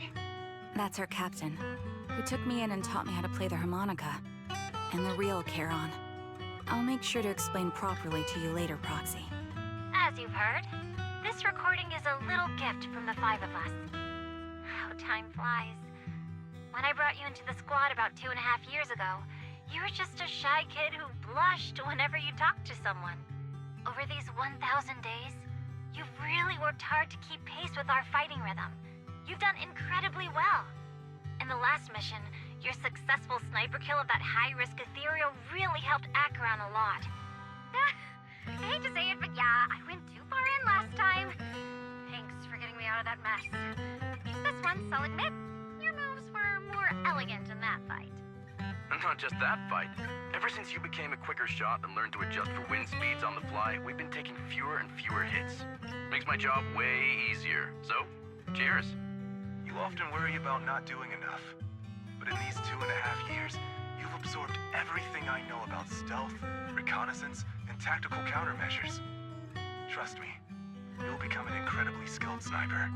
Having you covering us from the rear makes every fight feel safer. But you still have a lot to learn about socializing and romance. When peace finally comes to Eridu, leave us and live your own life. Where did that come from? She's not leaving us. Even if she retires, Oh, Sticks, you jinked it. my house and I'll spoil her with loads of beautiful clothes. We can talk about living alone in 10 or 20 years. Sorry, I got carried away. Anyway, you're talented and hardworking. Over these 1,000 days, you've opened your heart to us and even encouraged us in return. Having you as a comrade is a blessing for all 5 of us. But I have to say one thing. You're always so sensitive and kind. Every time you see us get hurt, you look like you're about to break. Has our squad motto, having each other's backs, become too much of a burden for you? I get how you feel. When your squad mates trust you with their backs, your first instinct is to protect them, right? But that's not the way it should be. No one can shoulder everything alone. Don't try to carry everything on your own. Choosing to fight on the battlefield is my resolve. Feel it. Share yours with me. And when it's your turn to watch my back, I'll give my all to honor it too. As long as you fight with all your strength, there's no such thing as failing to protect something, because your will and our will is preserved and carried on in other ways. But don't let that weigh on you. Try to trust in us, just like we trust in you, no matter what. I've struggled with that kind of thinking myself, but I eventually made my way through it. All this talk of camaraderie, of keeping each other safe, it's like a harmonica melody scoring our time together. Even when things change, our tune will go on, and that's enough. Exactly. Honestly, I'm sometimes terrified. Afraid that someday, you'll blame yourself for failing to protect us and fall apart. That's why I wanted to record this message. Please, don't try to bear everything alone. Maybe you can start relying on us more, fully entrusting your vulnerable side to us. Our will has long been intertwined with yours. We're comrades. This is getting way too sentimental. It doesn't feel like me anymore. Anyway, we just want to see you trusting your comrades enough to share your burdens, even if it isn't us. Finally, we'd like to give you the song that's closest to us. If what we've said is hard to understand, just feel it through the music. Please, enjoy my masterpiece, Homecoming. The old cassette plays a familiar tune. It sounds crisp and clear as though recorded just yesterday. The music fades, the tape goes silent. Return to the... Proxy. Damn it, ZZZ! I was once terrified of seeing the look on their faces. Of course. Can you see them clearly now? Yes. Crystal clear. As if I've returned to the exact Oh, it was Nineveh! So this is our last glance. This is the answer you wanted me to find. Thanks, guys. For everything. You're meeting with Nathan, you spend... Wait, I gotta make sure the auto doesn't go and screw this up again. After meeting with Nathan, you spend a long time with Charon at Port Elpis, letting the sea breeze wash over you. You don't say a word because you both know it'll soon be time to part ways. Temperature begins to cool, you head back to 6th Street with her. Proxies? No. Why? No worries. Honestly, my brother and I have been a bit lost recently. Meeting you, though, well, it feels like we've known each other forever. Doesn't it, Wise? Our wills are aligned. Yeah, we've learned a lot from you, too. If nothing else, spending time with you really cheered us up. Perhaps we've always shared the same resolve. Yeah. When I was trapped in self-doubt, unable to get out, I'm glad you were there with me. You're right. We've already entrusted our backs to each other as comrades. And because of that, because we are comrades, please, hear me out. Maybe you've already noticed. I'm sorry, but I've been keeping something from you. Charon isn't actually my code name. As I mentioned before, Charon was my captain's code name. When I met both of you for the first time, I didn't want to tell you my code name, because I thought someone who couldn't protect their squad mates had no right to one. So I lied. Captain Charon was an orphan like me, with no family to mourn her. I've been using her code name because I may be the last person in the world who still remembers her. But I understand now. If I want to keep moving forward, I can't keep hiding behind a lie. My true code name is... Perfect, continuing. You don't have to tell me right now. Charon, at the harbor, Nathan spoke to you privately. Was he offering you a chance to return to the Defense Force? Yes. He said he still has a friend in the Defense Force who's currently forming a new squad. And if my goals align with theirs, I could consider joining them. So, what's your decision? Where will you go next? After everything that's happened, I think I do share the same goal as that friend of his in the new squad they're building. So I'll head back to the new Eridu Defense Force and keep chasing my new goal with a new team. Your new goal. Is it to look further into the fall of the old capital? Yes. My encounter with Grim Vulture has made me realize this should be the true form of my vengeance. I'll uncover the real culprits behind the old capital's fall and make them pay for their crimes. If the ferryman who leads me to the truth demands a price, I'm willing to wager my life. I have a gut feeling the masterminds will reveal themselves again soon. To protect the city my comrades cherished and sacrificed their lives for, I won't allow such a tragedy to happen again. There you go. By letting the will to protect guide my hatred, I now have a clear aim toward the truth. That's like why we can't be completely honest with each other right now. That's what I thought. If that's the case, then for now, we shouldn't learn your true code name, nor entrust our backs to one another. Are you saying we're on opposite sides? No. We might walk different paths, but those paths will lead us to the same destination. It's just that, for now, we can't say any more than that. And right now, we're still very powerless. To be honest, after facing an enemy as ruthless as Grim Vulture, we're reminded of our own powerlessness. Watching you fight back, almost losing your life to a bullet. That feeling. We're nowhere near strong enough to protect you. And we're not strong enough to open up about our pasts either. Sorry. Without a second thought or hesitation, Carolyn takes hold of each of your hands and brings them together at her chest. If this is your slightly selfish principle, I'll respect it. You were once my proxies, and I'll keep this memory locked away as something I cherish. If, as you say, our destination is the same, then we should continue on our separate paths, striving to grow stronger. The next time we meet, I'll reveal my true codename. I hope we can become true comrades. I want your presence to forever remain in the melody of my life. God, this makes me want to pull for trigger so bad. So weak. Yes, it's a promise. We'll cross paths once again, Charon. You watch the woman who calls herself Carolyn walk further and further away. A Defense Force soldier waits for her at the end of her path. Hello.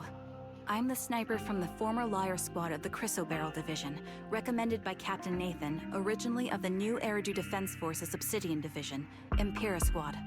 Yeah, I heard about you from my superior. You're the one who dealt with the serial murders targeting the Defense Force, right? Well, the new Eridu Defense Force is ready to welcome you back. Let me confirm a few details before taking you to base. Which squad are you applying to join? And did you have a code name during your previous service? I'm applying to join the Obsidian Division's Oval Squad. As for my codename, Trigger. I was Trigger of Liar Squad.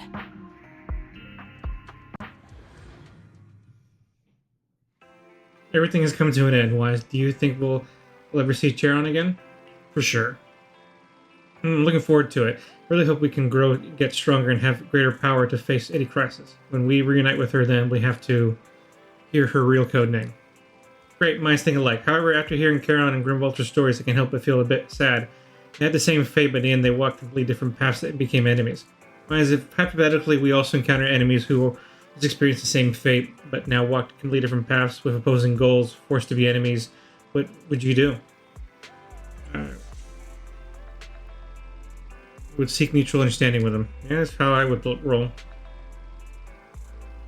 And that time ever comes, I'll join you in seeking an understanding as well. We have faith and should face everything together, right?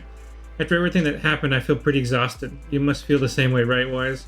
How about we take a good rest first? The commissions from Shepard won't be as easy as we've been having it before, you know. Take a break and leave the story.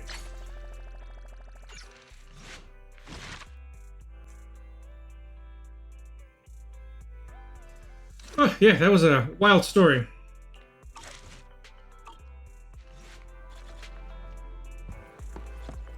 And then I gotta go get today's Enya.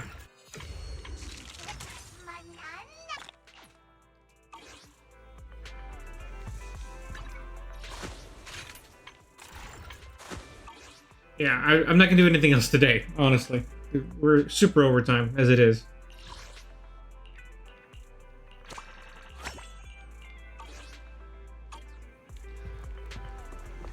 Let's go switch to a new day.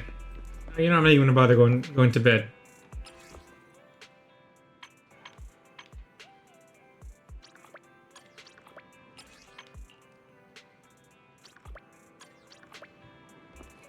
Hi, Esther.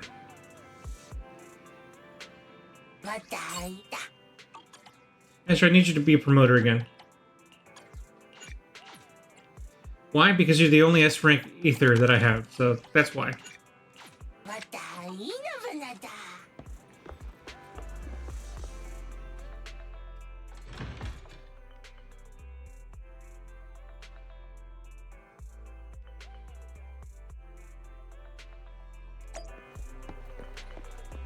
Sorry, Corin. We'll help you on Friday, or Saturday, mid-Saturday.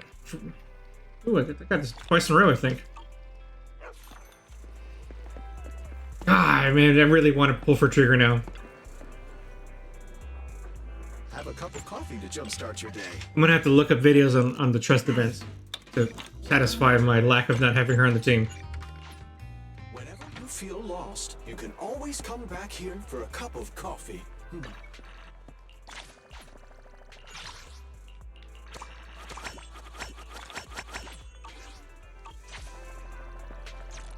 Alright, so really the only thing we can do today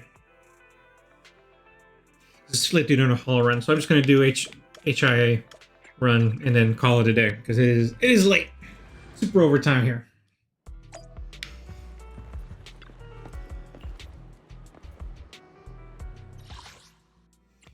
Yep, got double points. Let's get them physical chips.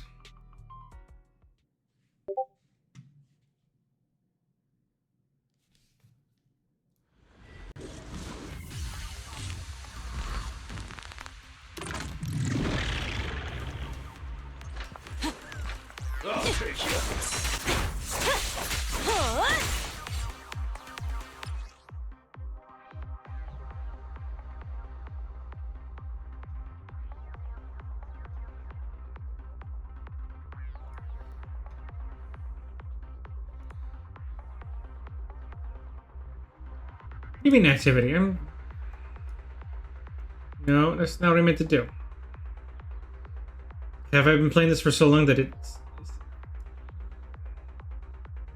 my fault that no one's coming to the page anymore. I'm sorry.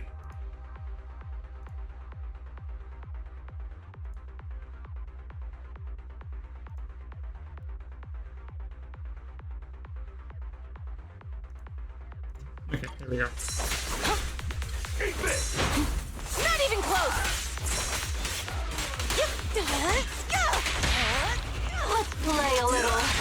That'll teach ya! There's no retreat now.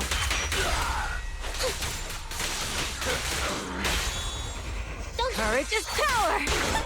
Knowledge is too! Who's the boss now? You can't escape! I hate that it's too far away to be useful. Don't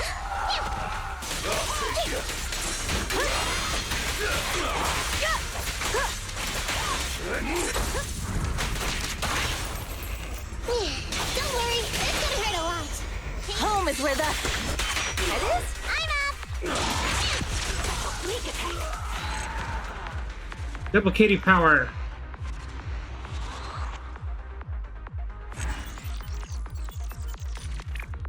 Okay, where are we at? 50%. So I'm still gonna need another run after this before I have enough. Oh, I pressed Y. I meant to restart, not. I hope you win. The lunch is on you.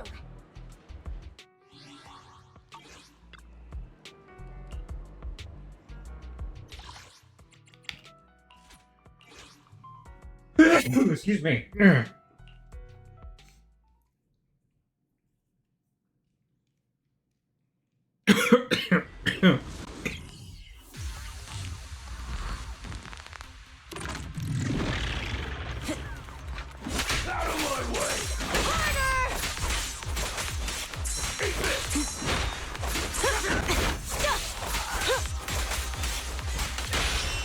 Let's play a little.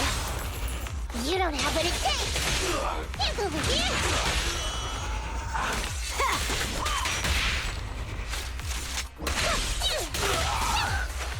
I'll take you. It's a fast.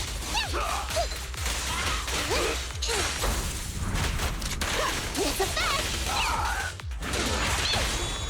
Courage is power! Knowledge is too! Why don't you have a taste of my fun? Guess I'll do it myself.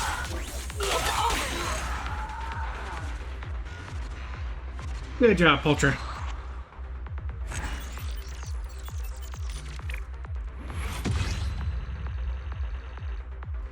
Okay, so yeah, didn't quite make it all the way, but that's okay.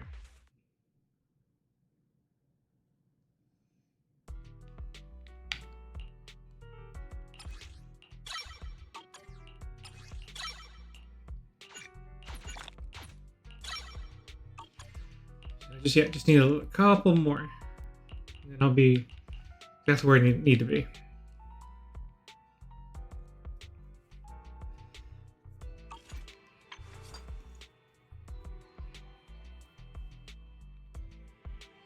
I'll help you win. The lunch is on you. Okay, I think that's all I can do. All I can do today because we're out of time. So I'll be back Saturday AM to do Deadly Assault. All the TV schedule stuff for her as well, and then the virtual world Battlestorm with Corn. So there'll be plenty of activities to start doing then.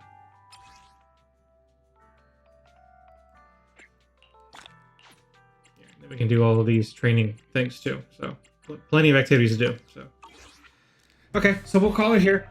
Thanks for joining me, everybody. It was a long one, but we managed to make it through. So. With that, we'll go ahead and call it. I'll be back Saturday midnight. So hope you all can join me then. Bye, everybody.